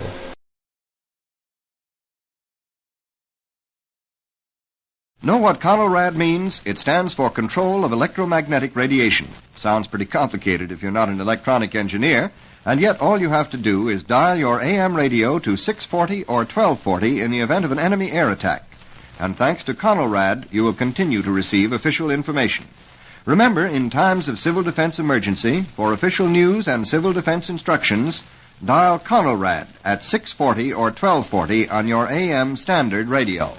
And it was a brilliant idea to keep enemy planes from using radio stations to home in on. Unfortunately, it didn't work. The technology was such in the 1950s that you couldn't just flip a switch. You had to tune stuff and readjust stuff. But it was not as effective as it could have been. Good thinking, but it just didn't work. And glad we never had to use it, really. When you think about it, we've been very lucky that we haven't had to use the emergency alert system for the stuff that it was originally designed for. We get to use it for emergency situations on a local and regional level, not nationally. Anyway, let's get back to the show, shall we? No more pontification. Gerald Moore stars as Philip Marlowe in this episode of the CBS series from 76 years ago, August 27th, 1949, the story of the eager witness. Get this and get it straight. Crime is a sucker's road, and those who travel it wind up in the gutter, the prison, or the grave. This started with a man on trial for his life and an A1 citizen eager to testify. But there it was interrupted. And it wasn't until I found a corpse in a bubbling bath, gunplay in the woods, and lots of blackmail that the real eager witness had a chance to talk. From the pen of Raymond Chandler, outstanding author of mystery, comes his most famous character and crime's most deadly enemy, as we present The Adventures of Philip Marlowe.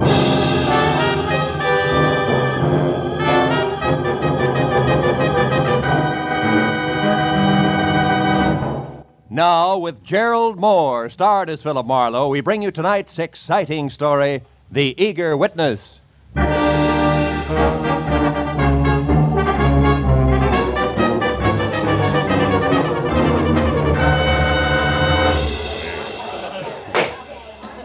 Division 88 of the Superior Court of the State of California and for the County of Los Angeles now in session. The Honorable Albert Winston, judge presiding. Everybody rise.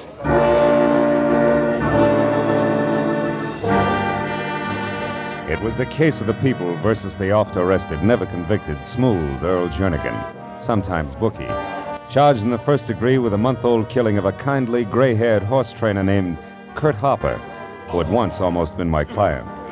It was the afternoon of the fourth day of the trial, and the prosecutor for the state had already built an almost airtight case against the alleged gambler when my turn finally came. To further substantiate the state's claim that Earl Jernigan did willfully and with malice aforethought take the life of the deceased Kurt Harper. Will Mr. Philip Marlowe take the stand?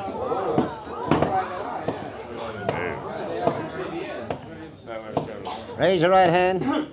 Promise to tell the truth, the whole truth, and nothing but the truth, so help you God. I do. State your name and occupation. Philip Marlowe, private detective. Take a stand.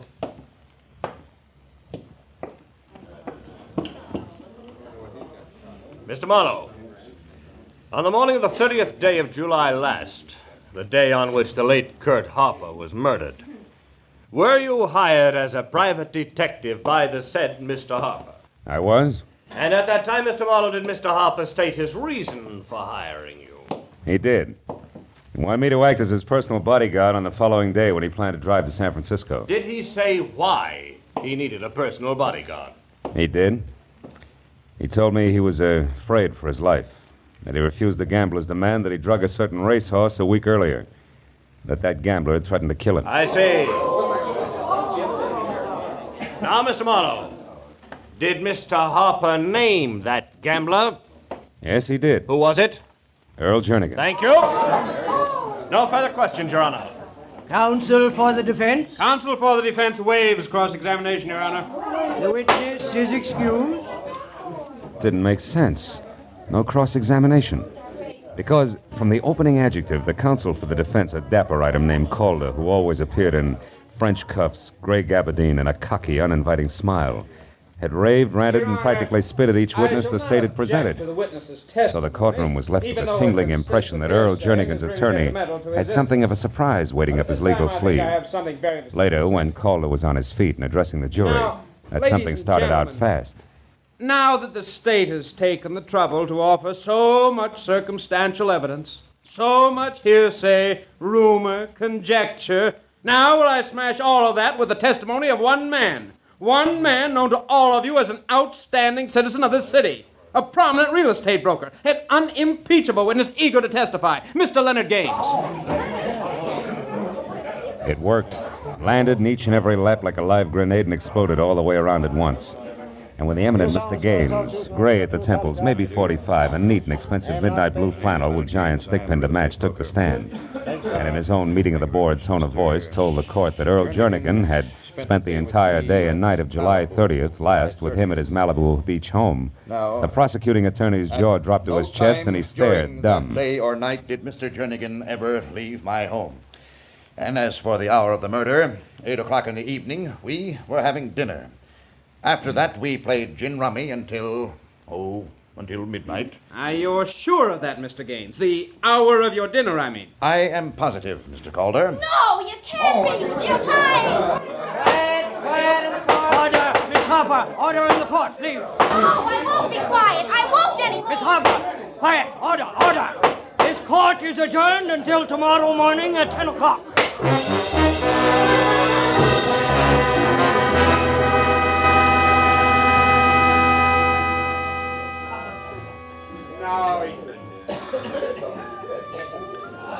Another scotch and soda, mister? Yeah, I guess so. Oh, wait a minute, baby. I think I'm going to have company. Mr. Marlowe, can I talk to you for a minute? Gail Harper, yeah, I know. What I don't know is why you're not doing 30 days on a rock pile with that rumpus you just kicked up in court. Would you like a soft drink? No, thanks. All right, just one, baby. Check. The judge said he understood and left me off with a short lecture, which was what I had counted on. Oh. You mean all that fireworks in there was planned, not just spontaneous combustion? That's right. I had to have time. Look, Mr. Marlowe, will you work for me? Oh, well, now look, will baby. Will you help me prove that Mr. Leonard Gaines is a liar and that Earl Jernigan did kill my father? Now, take it easy, Gail. It's a big mouthful, you know. Mr. Marlowe, listen, please. There isn't much time. We gotta prove this tonight or never. By noon tomorrow with the outside, the case will go to the jury. Okay, what do you want me to do? Take over where I left off. But first, let's get out of here. All right. And never mind that drink, miss. Where do we start, honey? With Leonard Gaines' ex-wife, Debbie Jansen. Here's a snapshot of her. They were divorced about 6 months ago, Mr. Marlowe, and she wasn't very happy about it. No, huh? Made you figure she was your in? Yes, and I was right. Mr. Marlowe, it took eavesdropping, bribery, second-story work, but I found out plenty. I'll bet you did. Like what? Oh, hold it, Gail. Light's red. Like the fact that Debbie and a guy called Eugene Mowry are putting a bite on Gaines for $20,000. Blackmail, Mr. Marlowe, with the payoff scheduled to be made sometime tonight. Right now, she's staying at the Sunland Sulphur Springs Lodge out in the valley. Gaines used to go there once in a while for his arthritis. And the why of the whole business is a letter Gaines once wrote to his ex-wife. No fooling. Uh-huh. Well, tell me, what's that to do with Jernigan's trial and Gaines being Oh, it's green now. I think there's a connection, because yesterday I overheard Debbie tell this Mowry something about Gaines' scheduled appearance at the trial today, and... Yeah? Oh, Mr. Marlowe! Hey! Those jerk California drivers. The man behind the wheel. What about him? That thin-faced, blonde hair. I've seen him before. I know he was trying to hit one of us. Oh, fine. Well, that'll keep things from getting dull, won't it? Then you're gonna help me. Well, now, look, who could resist you, baby? Okay, tonight I check in at the lodge at Sunland Sulphur Springs. Come on, let's get out of here.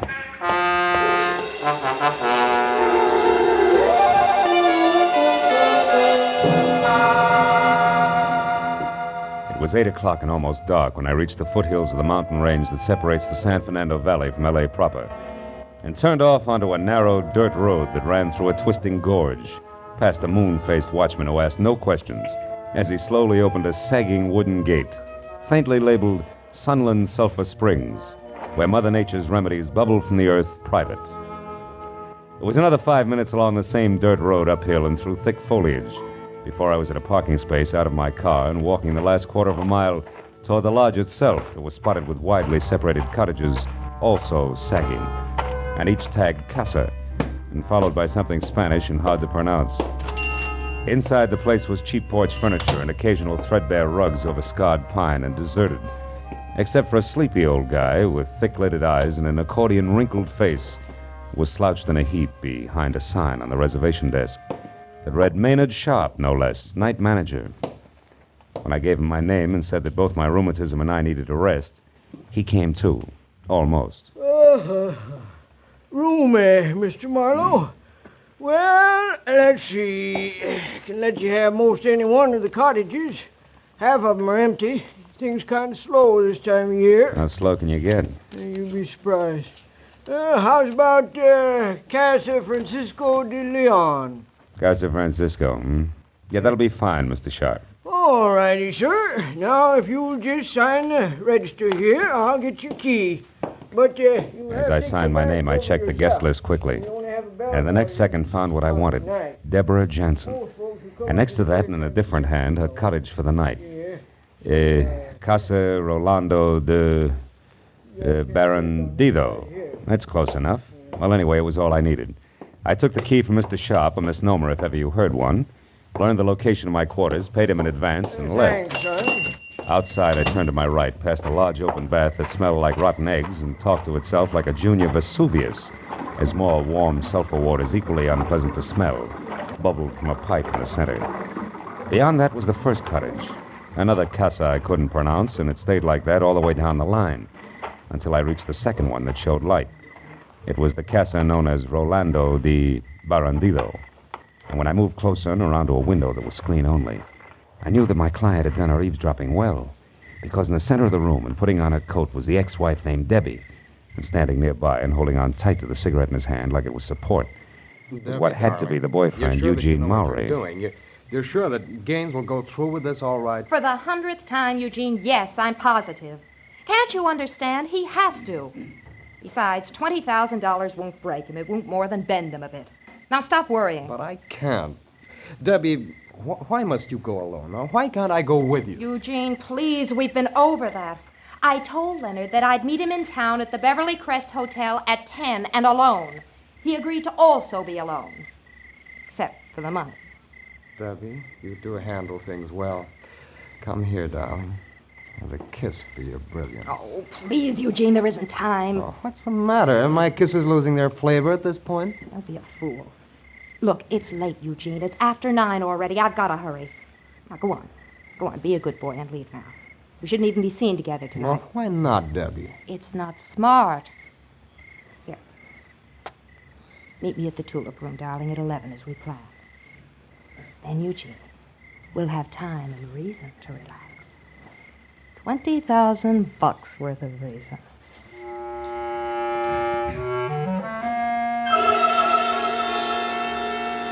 As Mowry oozed toward the door, I slid away from the cottage and into the shadow of a clump of trees nearby. Stayed there as he walked out of sight down the road that led back to the parking space.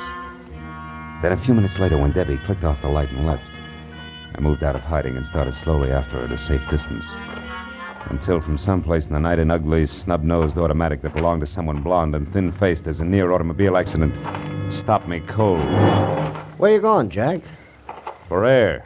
I love to walk in the country at night, okay? I wouldn't know, Jack. I'm a city boy myself, but as long as that's what you want, it's Jake with me. As long as it's where it's good and dark. Now, go on. That way. Move.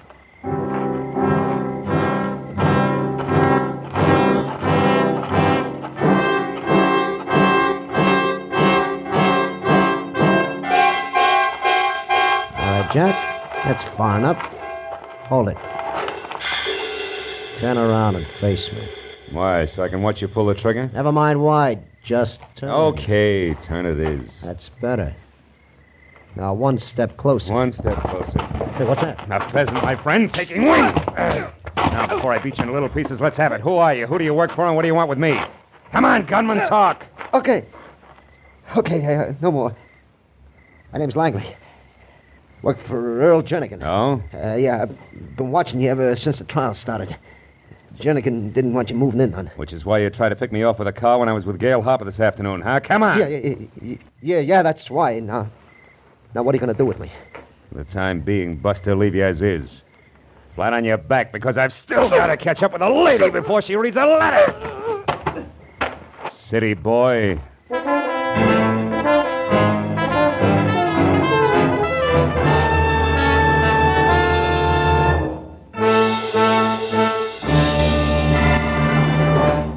In just a moment, the second act of Philip Marlowe. But first, because of the sharp rise in America's birth rate during the war, we face a very serious educational crisis. Many communities will find that their schools lack sufficient teachers, classrooms, and facilities. Citizens must get together and work for better schools, more teachers. If we want all of our children to have a chance for a good education, we must take action now. Now, with our star, Gerald Moore, we return to the second act of Philip Marlowe and tonight's story, The Eager Witness.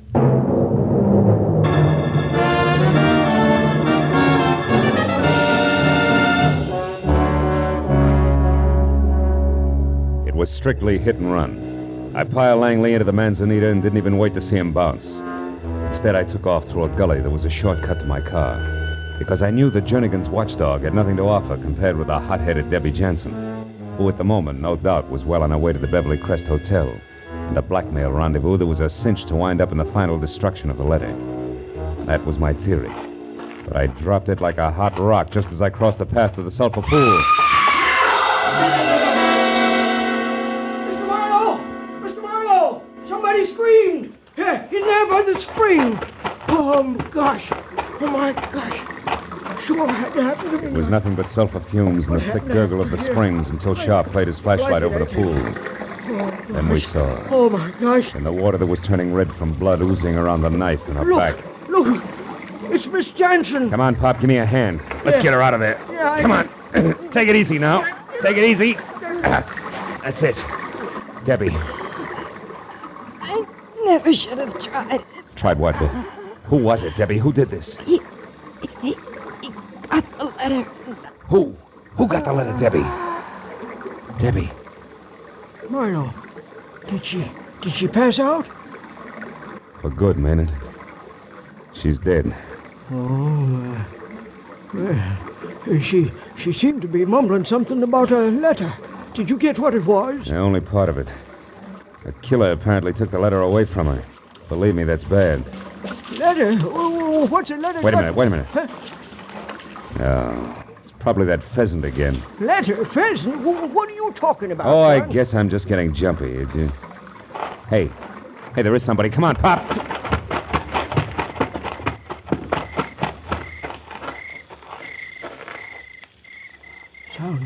Sounds like he's over there, Marlowe. Yeah, I can hear him. Oh, no, that ain't gonna do you any good, son. Not in that brush, it ain't. And what's more, I wouldn't go any further if I was you. But Pop, all he needs is 10 seconds and he can destroy that letter for good. But just the same, there's 1,000,001 places a killer can hide in there and lay for you, son. Yeah, Pop, well, for the moment it's a stalemate. I'd sure love to find out who that snake in the bush is.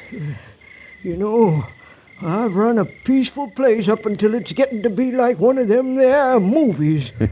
Only thing left out is a posse. Yeah, you're so right. Murders in the night, lost letters. It's corny enough without a posse. Yeah, and might dangerous, too.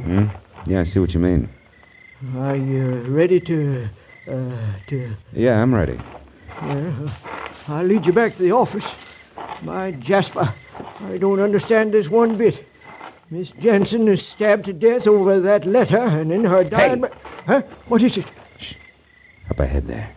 Somebody duck behind that big tree. Keep the chatter going, Maynard. Walk on up the path. Don't let him know we spotted him. Go on, talk. Well, okay, sure. I was saying I don't understand. Well, our place here is generally as quiet as a tomb. As the old man grimly ad-libbed his way up the path, I followed a few feet behind.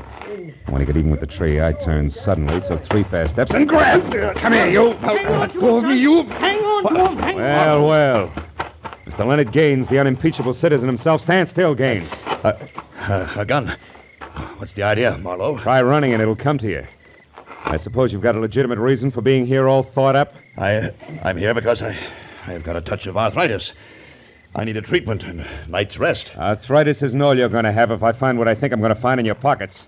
Empty them, Buster. I said empty them. All right, I'll empty them. That's better. Sharp, you're a witness, and I demand that you Now, just a minute, Mr. Gaines. You're in a pretty bad spot to demand anything. There's our baby. There's a letter we've been looking for. Pick it up, Gaines. Pick it up and read it. Now, see here, Marlowe. See there, Gaines. Read it while you're able to. Yeah. My dear Debbie, if I didn't know you so well, I'd resent your stupid accusations. Now, look, Mark. Read it. We've already made our property settlement, as you're well aware, and you'll be a long time finding a court that says otherwise. Now you know where you can go, so why not get started as ever, Leonard? Oh, fine. That's about as incriminating as a lecture on the family meat bill. Sharp, whose jurisdiction are we under here? County Sheriff's Office. All right, call him.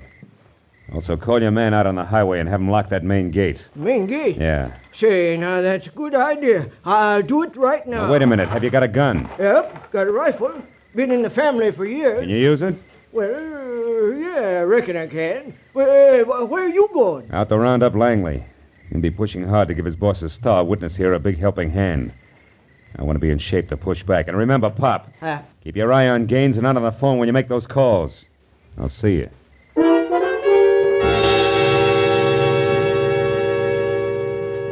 The second time that night, I started down the hill and toward the car lot, keeping in the shadows and moving slowly this time. Because it was odds on that Langley had taken everything in. And I knew that he'd try to part my hair with a gun barrel and pull Leonard Gaines out of the jam he was in the very first chance he had. So I stayed off the paths long enough to have both socks full of burrs when it happened. But not what I expected. It was the Sharp family blunderbuss that had exploded with a blast like a small howitzer. So also for the second time, I turned and ran back up the hill, this time to the office. I got there just as Maynard, climbing hand over hand up his smoking rifle barrel, made it to his feet. Maynard, what happened? Where's Gaines? Well, I don't know. It got away, I guess. Well, the shot, what about that? It went up there, through the roof. Oh, fine. Well, gosh, I didn't suspect a thing. He just said he wanted to smoke. But he didn't happen to have a match, I know. So you hung your rifle over your arm, stuck both hands in your pockets to find one for him, and that's when he took you. Yeah, that's exactly what happened. Well, how'd you know? Never mind, Pop. Well, I made a grab for him, though. Ripped his coat about halfway off. Oh, that's great. That's great. Well, I'm sure sorry he got away, Mark. All right, don't worry about it. Can't get far with the gate locked. Well, I got bad news there, too. Oh, the gate's locked all right. But there's a back road. There's a back what? Back road. Right, yeah, well, go ahead. It ain't much. It's rough and rocky, but it's passable. And anybody's been up here as often as Mr. Gaines has sure know about it. Oh, great. Look, Pop, can't you understand that there was a murder committed here tonight and we had the murderer? No buts! Fell for the oldest gag in the world. But I was a sucker to turn him over to you. And will you stop waving that envelope? I just think you ought to see this. All right, what is it? Oh. Where'd you get all that loot? Well, Gaines dropped it when I ripped his coat. 20 grand, it says here on the wrapper. There's something else written here, too. Casa Rolando de Barandito at 10. Casa... Pop, that's it. That's the answer. Come on, we gotta get down that back road in a hurry.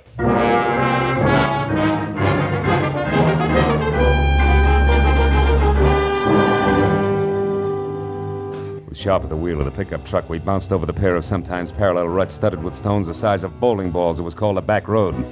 For the better part of 2 miles before he cut lights and motor and whispered that if Gaines was going to get stuck at all, it was sure to happen in a dry wash just around the next bend. I told him to wait and went ahead on foot. He was right. Gaines was stuck in more ways than one.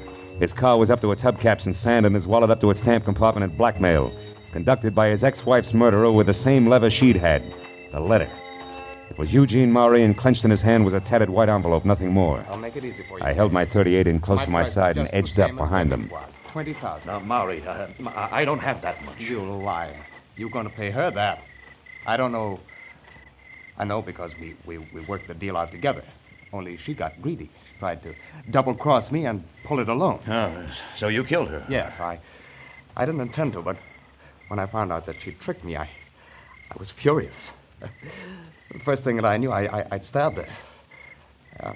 That's enough of that. Just give me the money. You've nothing to worry about. Now, listen, Maury, I tell you, You listen, Gaines. You're in no position to bargain. It's better than having your $200,000 gambling debt exposed and your reputation ruined, isn't it? Or facing the trigger man, Langley, if you refuse to alibi for Jernigan, isn't it? Or bucking a perjury charge if you do alibi? Oh, no, you got yourself in a corner again, so pay off. It's only 20 grand. But I tell you, Maury, I don't have it. You're lying again. No, he isn't. Don't move, either one of you. Leave your hands where they are. I got the 20 grand right here, and it's pretty well earmarked as blackmail payment already. But just to round things out, Maury, I'll take that envelope you've got there. This? Well, what do you want this for? Funny man. Because it's no doubt postmarked with an hour, a date, and a location, which together with Brother Gaines' own handwriting places him out of town on July 30th, a time he swears he was at his Malibu home all day with Jernigan. Right, Gaines? Smart boy, aren't you, Marlowe? You've still got a chance, Gaines. You better gamble with me. You've got nothing to lose now. I'm with you. Stand still, Buster, or so help me out. Now, Gaines, go! Go! Oh, my leg! Were you thinking of going someplace, Mr. Gaines? No. No, I'm not going anyplace, Mr. Marlowe.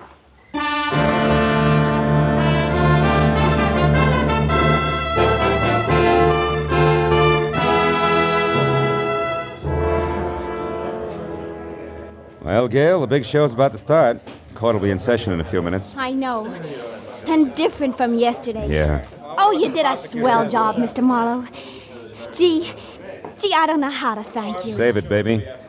If that scale Lady Justice holds in her hands is in better balance today, it was your hunch and old Maynard's blunderbuss that did as much to put it there as my running around through the brush at Sulphur Springs. But all I knew was that Gaines was lying. I didn't know it was as complicated as it was. Well, that's because Debbie Jansen was twice as treacherous as we figured. I still don't understand. How did you know that Eugene Maury had killed Debbie? Well, you see, baby, I overheard her tell Maury that she was going to meet Gaines in the Beverly Crest Hotel at 10 for the payoff. Uh-huh. But I figured that was a lie strictly for Maury's benefit when Pop gave me the packet of money Gaines had dropped. It had that complicated name of a cabin and the time of the appointment, which was also 10 written on it. So I knew the real meeting was scheduled to take place out there. See? Oh, I see. Then she was going to send Maury off to the Beverly Crest while she collected the money at Sulphur Springs and then beat it alone. That's it, honey. You see, if her cabin had been named something simple like Number 4, then Gaines could have remembered it. Instead of that Casa Robino del Bangadoro, or whatever it was, he had to write down, you see? Well, then things might have been different. You'd have found a way. After all, you figured out it was the postmark that was important. Only after I'd been slapped in the face by a perfectly harmless letter with no envelope. Had to be the postmark. What else? Oh, they're starting. Yeah. Good luck, Mr. Marlowe. Give him the works. Don't worry, baby. I'm the ego witness today. We're going to knock them dead. Literally. They got it coming. I watched Jernigan's face as the preliminaries got underway. The killer was beaten. When the court finally settled down to work and the prosecutor took over, I listened to his deft build-up as he primed the jury and the dramatic ringmaster voice he used when he called. Will Philip Marlowe take the stand, please?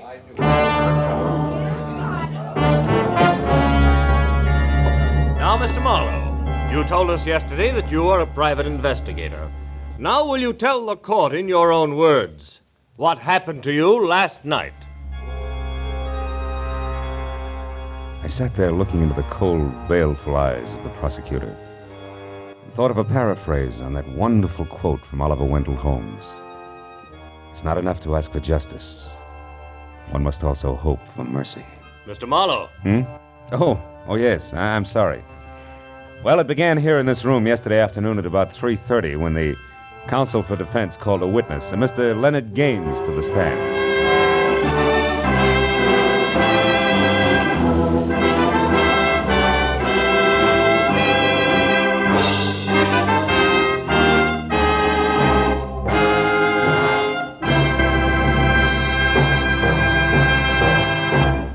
The Adventures of Philip Marlowe, bringing you Raymond Chandler's most famous character and crime's most deadly enemy, star Gerald Moore, and are produced and directed by Norman MacDonald. Script is by Mel Donnelly, Robert Mitchell, and Gene Levitt. Featured in the cast were Joy Terry, John Daner, Michael Ann Barrett, Junius Matthews, Ben Wright, Lou Krugman, Larry Dobkin, and Bud Whittam. The special music is by Richard Orant. Be sure and be with us again next week when Philip Marlowe says... The trail started in Montana, with a bum with two names rushing away from his lady love, and led fast into L.A. past a southerner from Canada, a worried wool dealer and a chorus girl with a .45. When it finally stopped at Murder in the Park, the tramp was still in a hurry.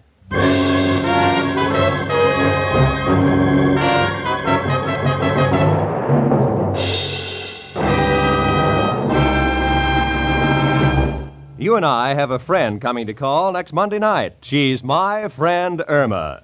If this beautiful, lovable, but dumb blonde isn't your friend now, she will be the moment you hear her over most of these same CBS network stations next Monday following the Lux Radio Theater. My friend Irma will bring you plenty of laughs and great entertainment. So be sure to make friends with my friend Irma these Monday nights on CBS, where you'll hear them all this fall. This is Roy Rowan speaking. Now, stay tuned for Gangbusters, which follows immediately over most of these same CBS stations.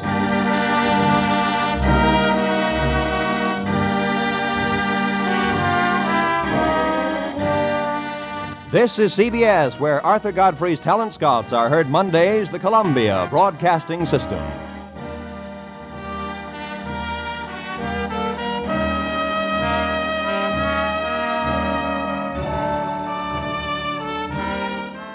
"76 years ago, August 27th, 1949, The Adventures of Philip Marlowe here on Classic Radio Theater with Wyatt Cox. Visit our webpage at classicradio.stream. That's classicradio.stream. Bob Bailey and Virginia Gregg in Let George Do It. Another West Coast show is next.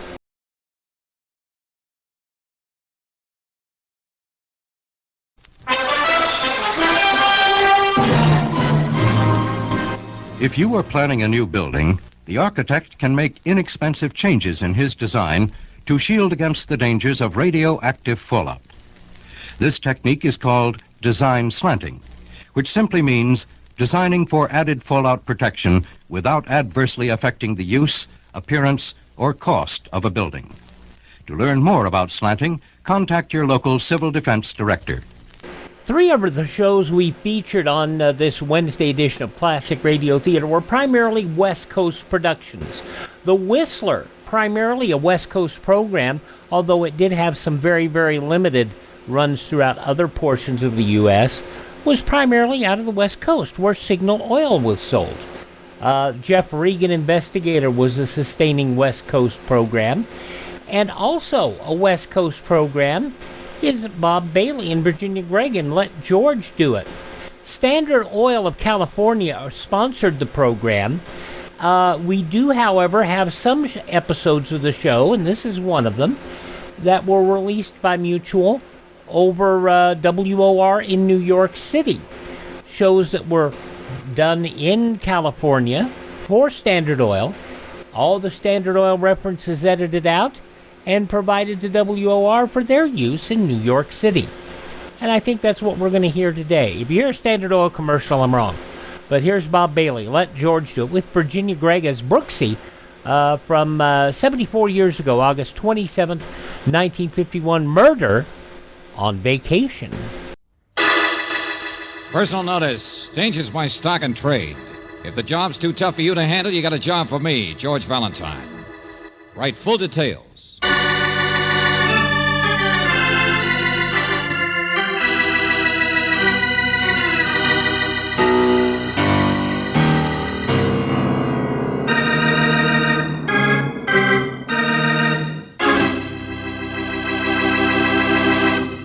Well, you all set for another visit with Valentine? Ready or not, here he comes. And is he loaded. Now, don't get me wrong. I don't mean in the true sense of the vernacular, nor is he toting a Tommy gun. He's just up to his chin in bliss. You know why? He's going on a vacation. Now, whether you think this is the proper time of year to take a vacation, or whether you think he deserves one, is of no consequence to George. He just got tired of letting George do it, and packed Brooksy and his bags into the car and took off for his favorite seaside spot. Now, at first glance, this may look a little on the dull side, but stick around. It's only the beginning. Fish stew. George, are you sure this is the right road? It's so dark, all I can see is fog and sand. Yeah, I know, and they're both the same color. Now, don't worry, I can tell them apart. I tell you, Brooksy, the Italians call it Giuppino, and the French call it bouillabaisse. But this stuff here tastes so much better than what they... I know, and Miss Gallagher just calls it fish stew. You've only told me about it 10 times. Well, now look, everybody else in the world gets a vacation. Why can't I? At least once a year, can't we go off somewhere George, and have I'm some not fun? complaining about a vacation. I think it's wonderful. No mysteries, no letters from people getting murdered. But I mean, it's so silly just picking up and going someplace you happened to be once where they have fish stew. Oh, but Angel, you haven't tasted it yet. Besides, I wrote to her, didn't I? Still like to know why she didn't answer. Miss Gallagher? That's right. Why look on the gloomy side? Maybe she's been poisoned on her own cooking. Oh, darling, if I sound like a gloomy... What's the matter? Road sign. Oh, I guess I'd better powder my nose, hadn't I? Sandy Spit, 1 mile. Yep, almost there. Fog's clearing a little, too. Here comes the moon. Looks cold, doesn't it? Sandy spit, I don't blame you. Even the name of the place is crazy. But it's quiet. Nothing ever happens here. Nobody ever comes here. Aren't there any tourists or summer visitors? Not many. You've seen the roads. Just sand fleas and seagulls, mostly. Oh, a few artists or hermits, maybe. But I think most people are afraid of this kind of country. Too lonely. Just miles and miles of sand dunes and wind. Yes. George, I take it all back. I think I'd like something warm and friendly, like a fish stew.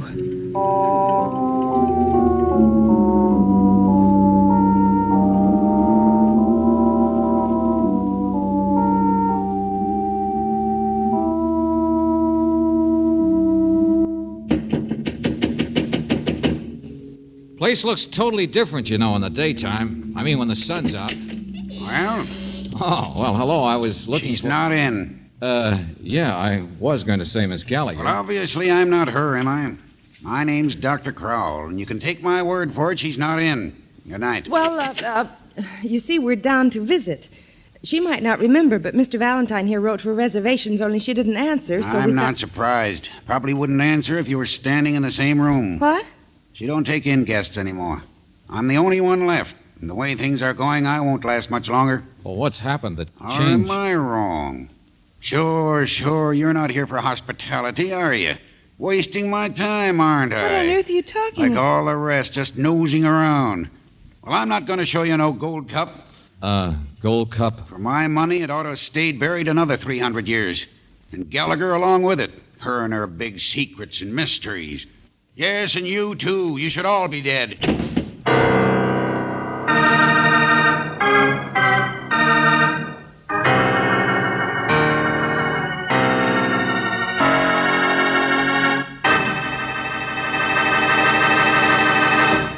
Now, that's what I call a fine example of seaside hospitality. I think George better give up the idea of fish stew, or he'll end up dead as a mackerel. All of which makes me think that I'd better clam up and let you hear something that's not a fish story. Now, let's see how George and Brooksy are making out. I don't think this little safari to the sea is going to turn out to be much of a vacation. And neither does Brooksy. Nothing ever happens in Sandy Spit. The guy's nutty. Just Come on. warm fires and good food. What I want is a vacation. You know, once a year, get away from all the puzzles and excitement and mysteries. Oh, cut it out, Angel. It doesn't mean anything. Only what did he say about a gold cup? George. Hey, wait a minute. Never mind. Listen. What? Yeah, party going on down the street. I thought everybody was a hermit in this town, like Dr. Crowell. Great party. The little woman and I, we sure appreciate it. Sure do, Mr. Lewis. Likewise in spades. Come along, Clyde. Well, at least nothing so very wrong can be going on here with people that happy. Anytime, you two, anytime. But it's your house tomorrow night, eh? Oh, no, it's my house. It's such fun to get together, isn't it? Yeah, night, Miss Gallagher. Sure is. Night, Miss Gallagher. Come on, George, Clyde. Hold my at least there's our Miss Gallagher. Yeah, come on, let's... Hey, where is she? Well, she lives back this way, so she must be coming... No, she's disappeared. Another couple, the big blonde and her husband. Where are they now? Well, you might have noticed where she went. An item like that is... come on. People don't just get swallowed up in the night. There aren't any cabins or houses out this other way, but... Miss Gallagher? Nobody here but us vacationists. Now, wait here, Angel. She must have gone this way. I'll catch up with her. Oh, Miss Gallagher? Miss Gallagher?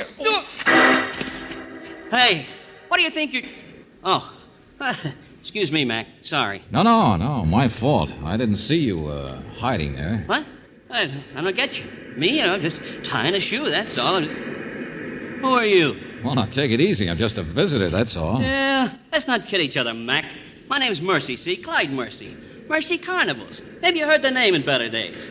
I even used to do a muscle act myself, see? So don't bother with no double talk. Hey, what makes you so anxious? My name's George Valentine. Just going through town, that's all. Oh. Sure, yeah. That's the way with me, too. Yeah. Just visiting, that's all. The little wife's in training here. The long-distance swimmer, you know. That's a dead little place. Nothing ever happens. You won't have much fun. Yeah, I was just on my way for a little stroll on the beach before I turn in, you know. It was a silly idea anyway, I guess. Huh? Oh, yes, dear. Right here. I was just... Did you see her? Baby. Did you see where she went? Please. Or did you pull another stupid Baby. thing like... Oh. Hello. Hi. Well, let's get home, baby. Time for us to be in bed. Well, good night, Valentine. Nice to meet you. Nothing ever happens here. Come on, Angel, down the beach.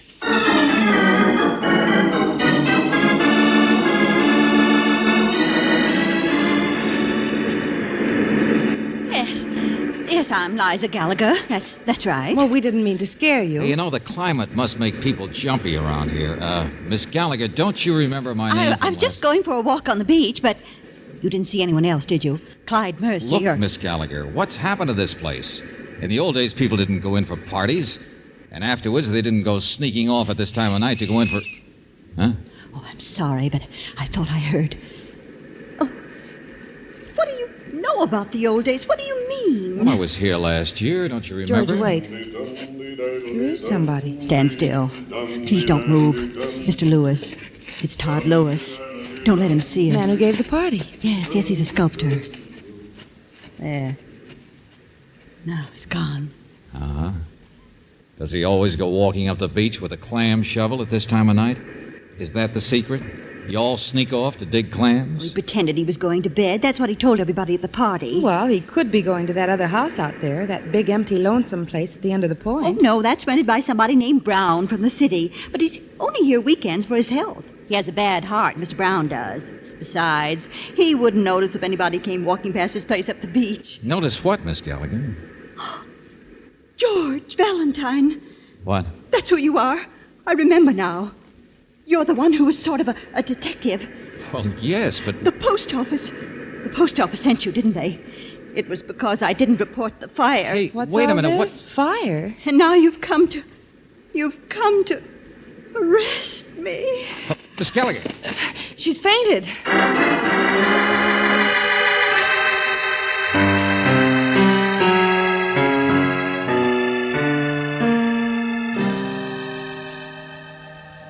Miss Gallagher, please, start at the beginning, will you? If you feel all right and I've convinced you I'm not a post office inspector. Yes, I'll show you. The gold cup. It's a relief to tell somebody. About a fire in the post office? Yes, because I'm the postmistress, too, in this town. Use the back of the grocery store. Oh, so that's it. And there was a fire, just a little tiny one. No one else ever knew about it. But that's when I found the cup. Go on. I keep a sack out for people to mail things, and everybody sends packages, sends shells or paintings, or even once that Mr. Lewis sent a whole bust of General Grant, in concrete, too. You must sell a lot of stamps. Oh, I didn't do anything dishonest. It's just that somebody dropped a match or a cigarette, I guess, and this one package got burned, and I couldn't tell who was sending it. You know, the return address. It was all charred. But it was going to a jewelry buyer in the city. I know that because I rewrapped it and sent it on. Only pull down the blind first, will you? Oh, here. Now, look, if this cup was in that package you sent on, then how can you show it to us now? Wait. There, you see? I made a cast out of it with some of Mr. Lewis's clay. It's sort of a funny-shaped cup. It was found someplace here on Sandy Spit. It must have been, because someone was sending it. Found it buried in the sand. They must have. Mm-hmm. This is just like the original? Oh, yes. You can even see the markings. Well, that's what I meant. I don't read Latin so well, but it's a good 300 years old, I guess. Spanish. It's Spanish. I looked in a book. I mean, the design and everything. And made out of hand-carved solid gold like that. You know how much it weighed, Mr. Valentine. Never mind. I get the idea. A thing that size. Somebody went digging for clams or fishing for a stew and made a fortune on the haul.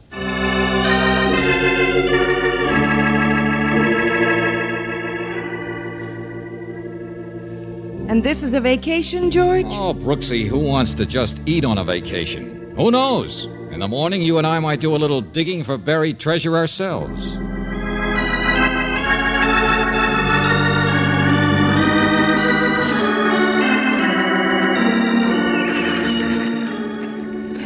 Who really found that cup, Mr. Lewis? The $64 question. Me, I'm about as subtle as a hammer. I just ask people. And somebody's a liar? Well, would you tell? Or would you tell where? Or would you let people follow you to the right place? Nah.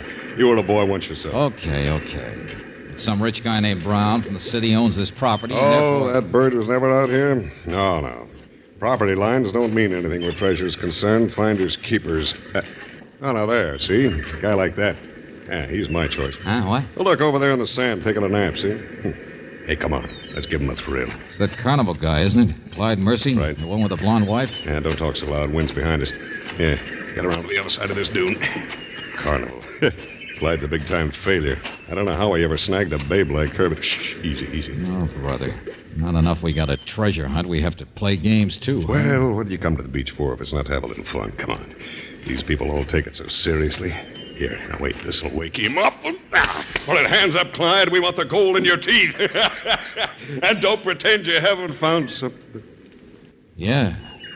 Clyde's not laughing. You didn't scare him at all. He's too dead.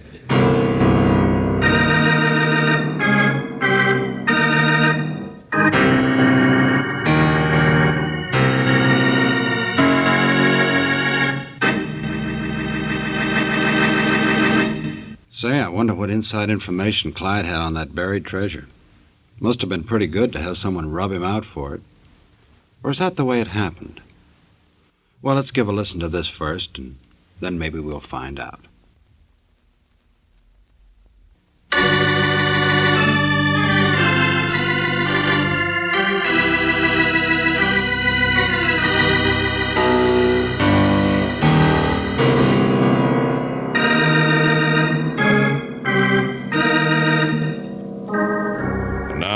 Back to George Valentine.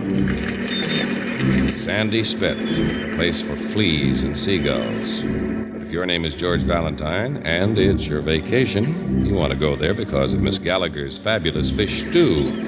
And then, like everybody else, you get curious about the treasure, an old Spanish gold cup that someone found buried in the sand. Only now you've found something else in the sand. The body of a man, Clyde Mercy. Murdered. Sure. You don't need a diagram for that. Look, clamshell. Hey, don't touch that. All right. But it's what somebody used to smash his head with. Yeah. Put up a little fight, though. Must have hit him several times. I told you people took this treasure stuff too seriously. Did Clyde hear? Huh? Oh, sure. Worse than anybody else. Yeah, you see his wife, the blonde, she's in training for long-distance swimming or something. She'd go trotting off in a white bathing suit every morning, and the minute she was gone, this little guy would sneak out into the dunes and start his daily prospecting. Get rich quick. Hope springs eternal. I wouldn't be so sure. Clyde here found some gold. What? Yeah, his hand here. Look. Holy smoke. Hanging onto it for dear life. That's right. Gold coin, Spanish. About the same date as that cup.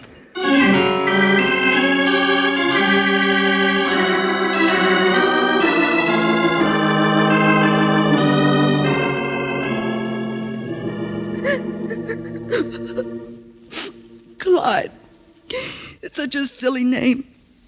I always yelled at him so. Yeah, we understand, Mrs. Mercy. No, you don't. How could you? People like us. My third husband, you know that? And when I met him, I thought he was such a silly-looking ape, gawking at me in a bathing suit. Here, have a drink. It'll make you feel better. I married him for his money. Do you know that? That's the funniest part. He used to own a carnival, see, and I thought your husband was broke. Well, he lost it, naturally. Well, he wasn't any good. And me and my big mouth, of course, I told him so and yelled at him, and he just got broker and broker. Until all he could think about was digging for buried treasure, huh? Sure, you got the idea. Saps. We're all just saps going around. Oh, I'm sorry. What did the sheriff say, Mr. Valentine? Oh, nothing yet. Just that this forsaken place has a population of 73. 73, the sheriff says. 75, counting us. You want to bet the sheriff will be a lot more interested in finding out about the treasure than who killed Clyde? Look, Mrs. Mercy, why don't you go on home and stop? I know. Stop crying. Clyde's dead. If there's anything more I can do, I'd be Of course there isn't. I'll go swimming, that's what I'll do. What do you think I am, a baby? Oh, come on, Angel. Let's go back in and talk to Mrs. Gallagher about... Now, how do I know who it is? Who cares? They're out in the back. But Dr. Crow, wait! Don't get in such a lather about things. Hello, Miss Gallagher. Oh, Mr. Valentine, he's gone. He took his bag and just ran out. I told him to wait for you. What are you talking about? A phone just came from Mr. Brown's house. Brown? Rich guy out at the point, Angel. He's sick, remember? Oh, no, that's not what I mean. Dr. Crowell couldn't tell who the voice was, but of course that doesn't mean anything to him. He doesn't believe in mysteries and Never treasures. mind, I get it. Brown's only home on the weekends. Yeah, I remember. So then who called the doctor and why?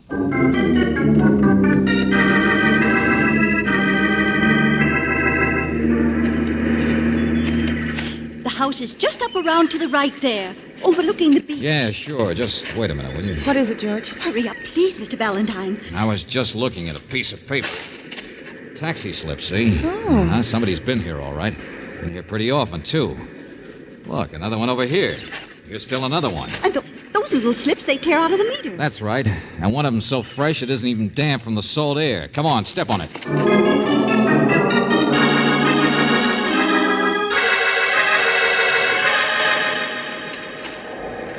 Mr. Brown doesn't put the shutters up, but the place is always locked up tight. This path here? Most of the time he uses the door back here by the shed. Wait a minute. Mr. Lewis! Hey, what are you doing out here? Well, now, that's a question I was going to ask you. Eh? Well, I'm trespassing, naturally. No, I just saw a man hurrying in here from across the dunes carrying a bag and wondered what was up. That was Dr. Crowell. Sure, but Miss Gallagher, you wait here with Miss Brooks, will you? Come on, Lewis. All right, George. Hey, what's she so upset about this time? I don't know. Hey, the door's open. Uh-huh. Back way goes to the tool shed, I guess. Front doors just let sand in this country. Yeah. Oh, but that's not all. Yeah. Lying on the floor by the hall. Come on. Yeah, look. Doctor's kit beside him. Oh, brother. Now, wait, don't touch him. He's not dead. I don't see any marks on him. Don't touch him. Huh? Who's that? It's Dr. Crow. Let him lie just the way he is. Wait a minute, doctor, but this guy on the floor, who's... It's Mr. Brown's house, so I guess it wouldn't be too far-fetched if this guy were Mr. Brown. Boy, genius. I don't need your help, gentlemen. The ambulance is on its way. Just telephone. Yeah, but who hit him? Who slugged him? Be quiet, will you? What happened, Doctor? Heart attack. Yeah, I was... He'll be all right. Just needed a little shot, that's all. Well, is it all right if I ask him a couple of questions? No. I'm no specialist, but he's sick. Now go play your Captain Kidd game someplace else. Okay. I guess he wouldn't answer the questions anyway.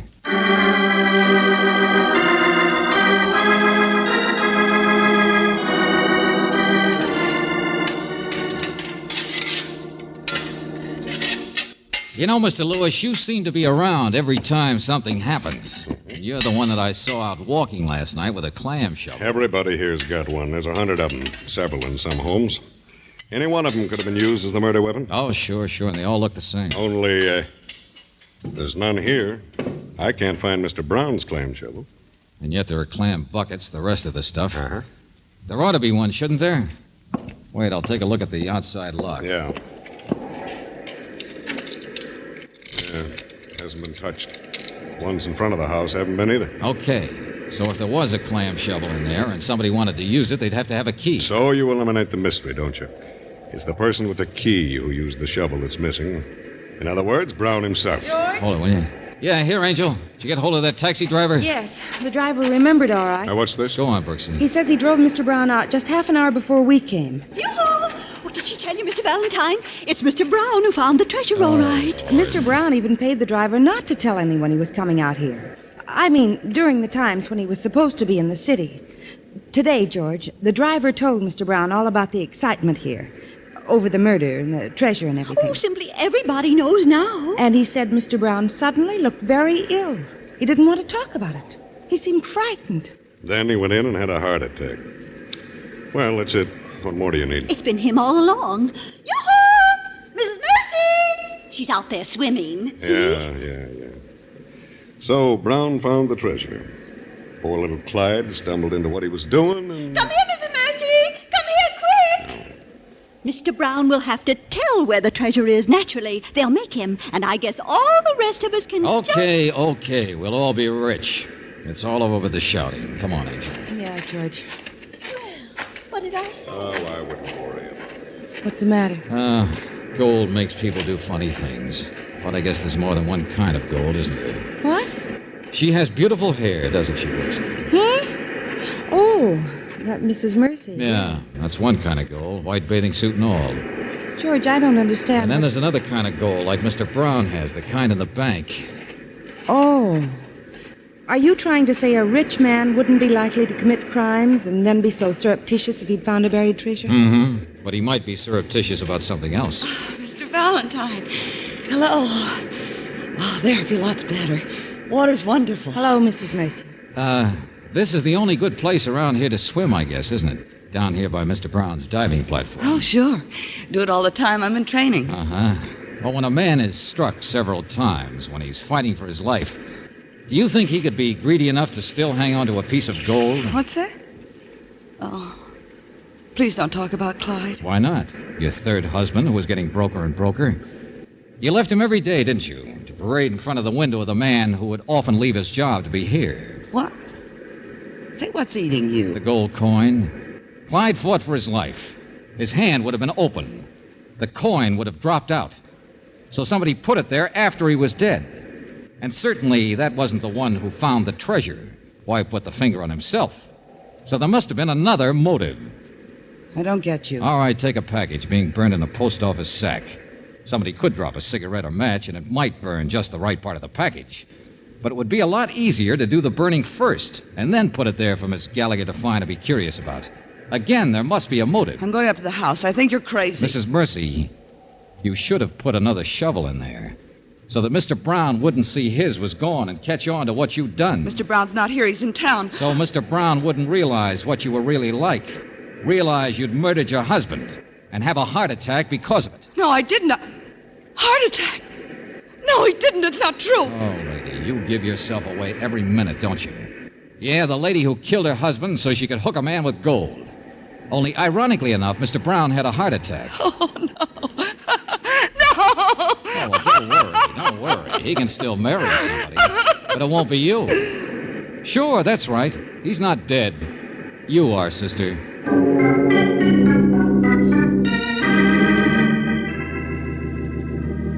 But the gold, George, that cup and the coin, the treasure. Oh, there isn't any, Angel, don't you see? Mrs. Mercy just used it to set up a perfect murder.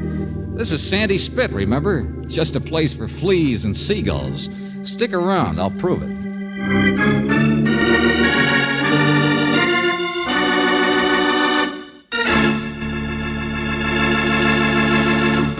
Well, now that we know who bumped off Clyde and why, I still have a question.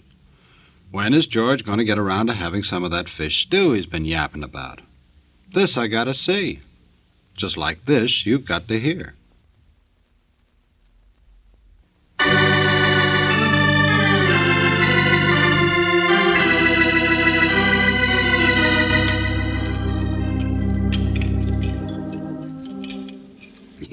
More, Miss Brooks? Doctor, don't interrupt. Yeah. Well, anyway, Mr. Brown wasn't mixed up in it at all. It was just Mrs. Mercy.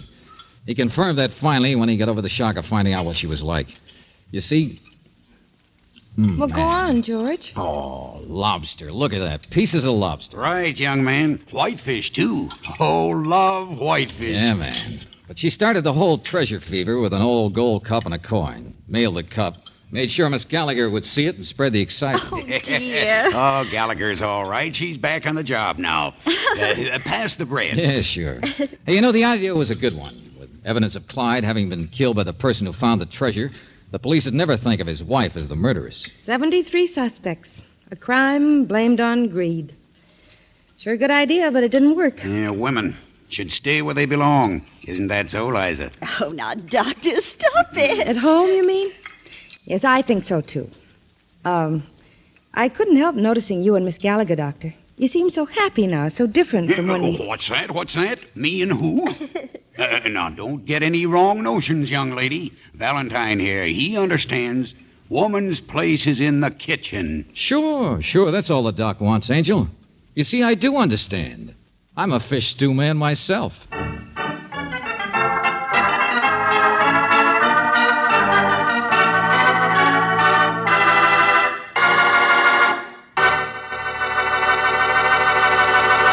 You have just heard Murder on Vacation, another Let George Do It adventure. Robert Bailey was starred as George Valentine with Virginia Gregg as Brooksy. Our story was by David Victor and Jackson Gillis with music by Eddie Dunstetter. Now this is yours truly inviting you to another visit with Valentine, when you will again hear what happens when you let George do it.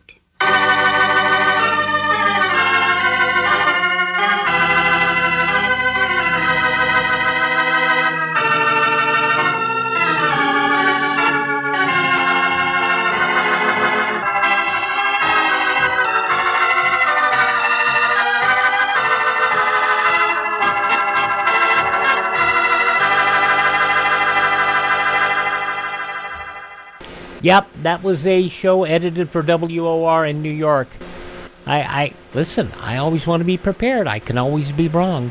74 years ago, August 27th, 1951, Bob Bailey, Virginia Gregg, and Let George Do It. Thanks for being with us on this Wednesday Classic Radio Theater with Wyatt Cox. Shall we move back to 1942? As, yes, we're specifically dealing with crime today. We could be dealing with crime with Lum and Abner because Squire Skimp's involved.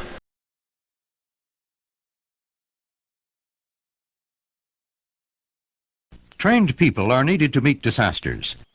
To fill this need, the United States Office of Civil Defense, in cooperation with the United States Office of Education and local school systems, is offering a 12-hour course called Personal and Family Survival. The course includes discussions on the effects of radioactive fallout, how to plan for and live in fallout shelters, and what to do after a nuclear attack. To learn more about personal and family survival, consult your local civil defense director. And you know, one of the things that you should do, and let's not even talk about civil defense or the possibility of war, we do need trained people to learn a lot of things that they need to have in case of a dire emergency.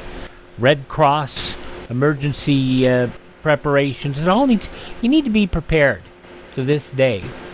All right, as I mentioned earlier, it looks like that Squire Skimp is being himself. He's not quite on the level again. Let's check in with Lum and Abner in this episode from 83 years ago, August 27th, 1942. 83 years ago. The makers of Alka-Seltzer bring you Lum and Abner.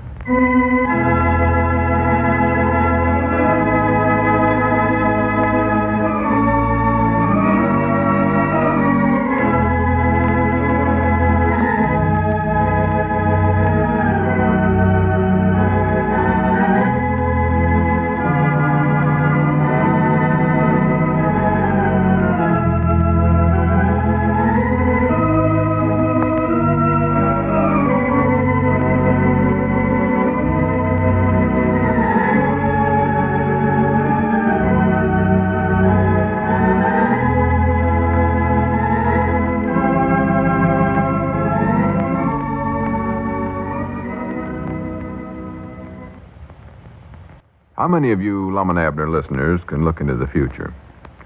Well, if you could, you probably could save yourself a lot of trouble. For instance, if your plans for this coming weekend call for good times, and there's a chance you might overdo it a bit. Well, right now would be the time to check up on your supply of Alka-Seltzer tablets. And if it's running low, you'd better stock up anyway, because you may want the fast relief Alka-Seltzer offers for headaches and minor stomach upsets before the coming weekend is over. Just to be sure, though, that you ask your druggist for the genuine Alka-Seltzer. He has it in 30 and 60-cent size packages. Now, let's see what's going on down in Pine Ridge. Well, last night, Squire Skimp planned to meet Lum and Abner for a twofold purpose. One, to get the baby and send him to the lawyer, Mr. Blair. And two, to get the old fellows to sign the papers which would give Squire ownership of the store. While waiting for Squire, they had a visitor, a Mr. Finley, who said he was the baby's father and had come to get him. Well, they doubted this story and believed it to be a scheme of Mrs. Logan to get hold of the baby. Abner climaxed things by knocking the stranger out with a baseball bat. Well, when the Squire arrived, he became very alarmed and hustled the stranger out of town to prevent Lum and Abner from getting into further trouble. As we look in on the little community today, we find Abner and Grandpappy Spears in the library section of the Jot 'em Down store playing checkers. Listen. Go ahead, Abner. It's your move. I know it. I'm just studying here. So you caught this feller single-handed, huh? Oh, yeah, nothing to it. I just outwitted him, that's what I done. Just a little too smart for him. You was, huh? Oh, yeah. Well, he must have been awfully ignorant, I'll say that for him. Oh, no, he weren't ignorant. Fact says he was awful smart. I was just a little smarter.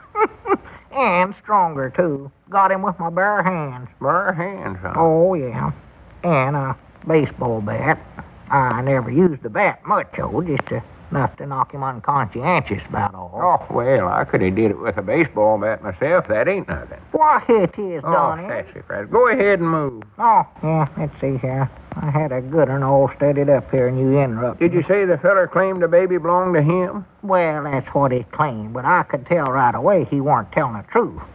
Special when he said his name was Finley. See, we already know the baby's papa's name was Guthrie. Know that from some report that Squire got from a researching bureau. Uh-huh. You'd think the feller'd have studied up a better story than that, wouldn't you? Yeah. Special when he's dealing with somebody as smart as me. Well, what about this watch you said you found? The one with the same coat of arms that was in the baby's locket. Don't that prove nothing? Well, no, Lum said that the fella more likely is just going to use that to make us think he was a baby's papa. He must have got it from Miss Logan, and she must have stole it somewhere. Oh, here. Doggy, there's a move I was trying to think of right there. That's just where I want you to move. Just exactly where I want you. Or wait a minute. No, it ain't neither. I didn't think so. Yeah, I'll make you pay for that. Let me study here. What about the baby? Did Squire take him to the county seat last night? Oh, no, he's too busy getting that feller out of town. He said if I hurt him awful bad, why, it'd get me and Lum in trouble. Oh, yeah, see. Well, did you sign the store over to Squire like you said you was going to do? Well, not yet. Squire's coming over this morning to have us do that. Hurry up and move, Grandpa. Don't rush me. I'm studying. You know, a curious thing about Squire last night, he was all ready for us to sign them papers, and then this Finley feller kind of woke up and started talking, and right away Squire got excited and got him out of the store quick as he could. Forgot all about the papers and everything. There's my move, Abner. Try and get out of that. No, I ain't worried about that. Hey, wait a minute here. Now, how did you get a man way down there? Did you cheat again? Of course I never You cheated. did, And Donnie. don't you accuse me of cheating, Abner Peabody. I'll take a baseball Not so loud, Grandpa. Lum will hear us and make us stop playing. Lum? Yeah. Is he here? Yeah, he's back there in the feed room checking over the stock. Wants to see exactly what we got in the store when we turn it over to Squire. Well, just the same, Abner. You can't accuse me of cheating. I don't want to hear it. All right, just be quiet. I won't. Still don't see how you move way down there next to my Kingo without me. Wonderful world. Oh, well, howdy, Cedric. Come on in. You fellers got any junk? Junk? What kind of junk? Oh, every kind of junk. Huh? Ash cans and electric irons and copper kettles and bathtubs and gunny sacks and rubber and everything else. Government wants just about anything they can get. Oh, no, I don't believe we got any, Cedric. Go ahead, Grandpa, move. All right, wait a minute. I guess it's my move, ain't it? Well, are you sure you ain't got no junk? This is importance, I believe. Don't bother us now, Cedric. We're busy. Yeah, go away, Cedric. I gathered up a bunch of junk out in the barn one day, but nobody ever come and got it, so I figured it ain't needed so bad. No, of course not. Just a minute, you fellers. I heard that. Huh? I heard what you and Grandpap was saying just now, and you ought to be ashamed of yourselves. Ashamed of ourselves? Facts is, you ought to be arrested, because you two are sitting there acting like you wanted us to lose this war. Why, no, we don't want to lose a war. I know you don't, but we're going to if fellers don't change their altitude right quick. Huh? It's high time you and a lot of other folks waked up and started realizing just how serious this whole thing is. Grandpap, you said you'd got some junk together, but nobody come and got it. Yes, sir, and that's the truth, too. Well, just getting it together ain't going to do no good. You got to see that junk gets to a junk man or to some collection agency or someplace like that. Call them up, or better still, take it there yourself.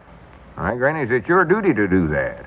Yes, Mom, that's just what I was going to say myself, I think. Well, here, though, Lum, now, I've heard the government don't actually need this scrap iron and stuff. Somebody's just doing this to make some money. Listen, Abner, them stories is just something our enemy agency started. And every Enemy time you believe something like that, you're helping the enemy. Oh. There's an awful big shortage of raw materials right now, and don't let nobody tell you they ain't. Well, if they actually need the stuff... Actually, according to an article I read not long ago, our war plants is facing a big crisis right now. Here, huh? And the only way they can get enough materials to keep running is to salvage scrap iron and copper and lead and rags and everything else they need. So, Grandpap, you get out here and help Cedric collect everything you can. Me and Abner will round up everything we got around here. Yeah, that's what we'll do. Yes, sir. Come on Now, Lum. wait a minute, Lum. I can't go now. We're right in the middle of a checker game. Grandpap, this ain't no time for playing checkers. Not when our soldiers, some of our own Pine Ridge boys, are in Europe and Australia and the Aleutian Islands and in the Solomon Islands giving their lives. Now, do as I say, Grandpap, or we're going to lose this war. And if we do, it won't be the fault of our soldiers and them sailors and them boys from home. It'll be the fault of fellers like you. There's very little us folks back home here can do. But when they do call on us, we ought to be ready and glad to do our part. Yeah, that's the truth, Lum. Yeah, get up from our Grandpap. Get up and get started right now. Sir. Come on, Cedric. Let's get started. Yes, Mom, I'm ready. Oh, say, if any of you fellers saw Mr. Squire? Squire? What do you want him for, Cedric? Oh, I seen a lot of old iron in his backyard, and I'd just like to get it, that's all. Oh, well, we'll see him for you. We'll tell him to get it, Cedric. Much obliged. Yeah. Say, who's that feller staying over at Mr. Squire's house now? Staying over there? Yes, Mom. There's an out-of-town car locked up in the barn, and I seen a feller in the back bedroom. He had an ice bag or something on his head. On his head? Wait a minute. Did this feller have black hair and a little mustache, Cedric? Oh, yes, Mom, I believe he did.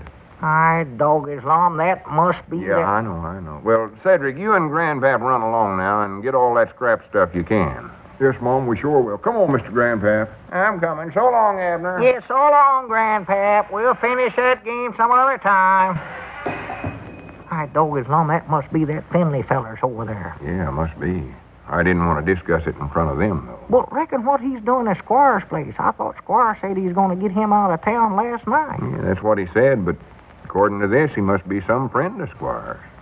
Aye, dog Islam, reckon Squire's in with Miss Logan and them other crooks. Well, I'd hate to accuse him of that, but I don't know what else to think. Me neither. Here's what he might be figuring on doing, Abner. Huh? First, he gets us to turn the store over to him, and then he goes in with Miss Logan with the idea of fixing things so we'll lose the trial, and then we won't be able to pay Squire back, and he'll get to keep the store. That snake in the weeds. What ought we to do about it, Mom? I don't know. Maybe we ought to write a letter ourselves to that lawyer, Mr. Blair, and ask him exactly how we stand Wait a minute, if we got a chance. No. There comes Squire right there. Oh, well, don't tell him what we know. Oh, Just no. let me handle it. Yeah, I will. Well, gentlemen. Yeah, howdy, Squire. Have you men recovered from last night's excitement yet? Yeah, just about. Well, sir, I had quite a struggle with our young friend last night, but I finally managed to get him out of town. Oh, you got him out of town? Oh, yes. I had quite a difficult time keeping him subdued, but my knowledge of jiu-jitsu turned the trick, and at length I was able to get him to the county seat, where I turned him over to the police. The police, huh? Yeah, now, don't worry about that, Lum. See, I told them that you men caught him trying to break into the store, which gives you a legitimate reason for injuring him as you did. I wished I'd have hit him harder now. Hush up, Abner. Well, now that's out of the way, why, we can take up our other little matter, the papers that you're supposed to sign, Lum. And as soon as you do that, why, I'll pick up the baby and be on my way. Where's the baby now? Over at your place, Abner? Just a second, Squire. I don't believe we'll sign these papers right now. What's that, Lum? Not going to sign them? Why, Lum, do you realize what you're saying? Yes, sir. If you don't turn the store over to me, I can't raise the money to bail those men out of jail, and then... Yeah, we know all that, Squire, but we're going to take a chance. And another thing, we're going to keep the baby here, too. Keep the baby? Now, see here, Lum, you don't realize... No use arguing, Squire. We've made up our minds, and that's all there are to it. Well, I'll just have to go back over the place and send B.W. a wire about this, see what he can do. But I'm afraid you're letting yourself in for an awful lot of grief, Lum. Maybe so. Well, I'll let you know as soon as I get an answer from him. Yeah, do that. Oh, just a minute, Squire, before you go. Abner, hand him a bottle of that liniment there on the counter. Liniment? Oh, yeah. Yes, here, yeah. Yeah, here you are, Squire. Well, here, what's this for? Take that home with you, Squire, and rub some of it on Mr. Finley's head. It'll make him feel a heap better, I think. I wonder, friends, did you know that the B vitamins are important to your body's normal activity where nerves, energy, digestion, and appetite are concerned? Well, since the B vitamins are so important, and since the body cannot store them for any great length of time, make sure of your daily supply the easy, economical one-a-day way. Take just one-a-day brand vitamin B complex tablet every day. I'll repeat that for you because it's important. take only one a-day vitamin B complex tablet every day. That's all. For each tablet is so rich in vitamins, it supplies you with your full minimum daily requirements of all the B vitamins, whose requirements have been established. Now, think how convenient that is, and how economical. Well, actually, your cost for one a day B complex will be only about 26 cents or even less a week, depending on which size package you buy. Now, remember, you just take one pleasant-tasting, one-a-day B-complex tablet once a day, and then forget about it, because the job's done. Ask your druggist for one-a-day brand vitamin B-complex tablets. Remember, the big one on the package is a sign of real convenience and economy.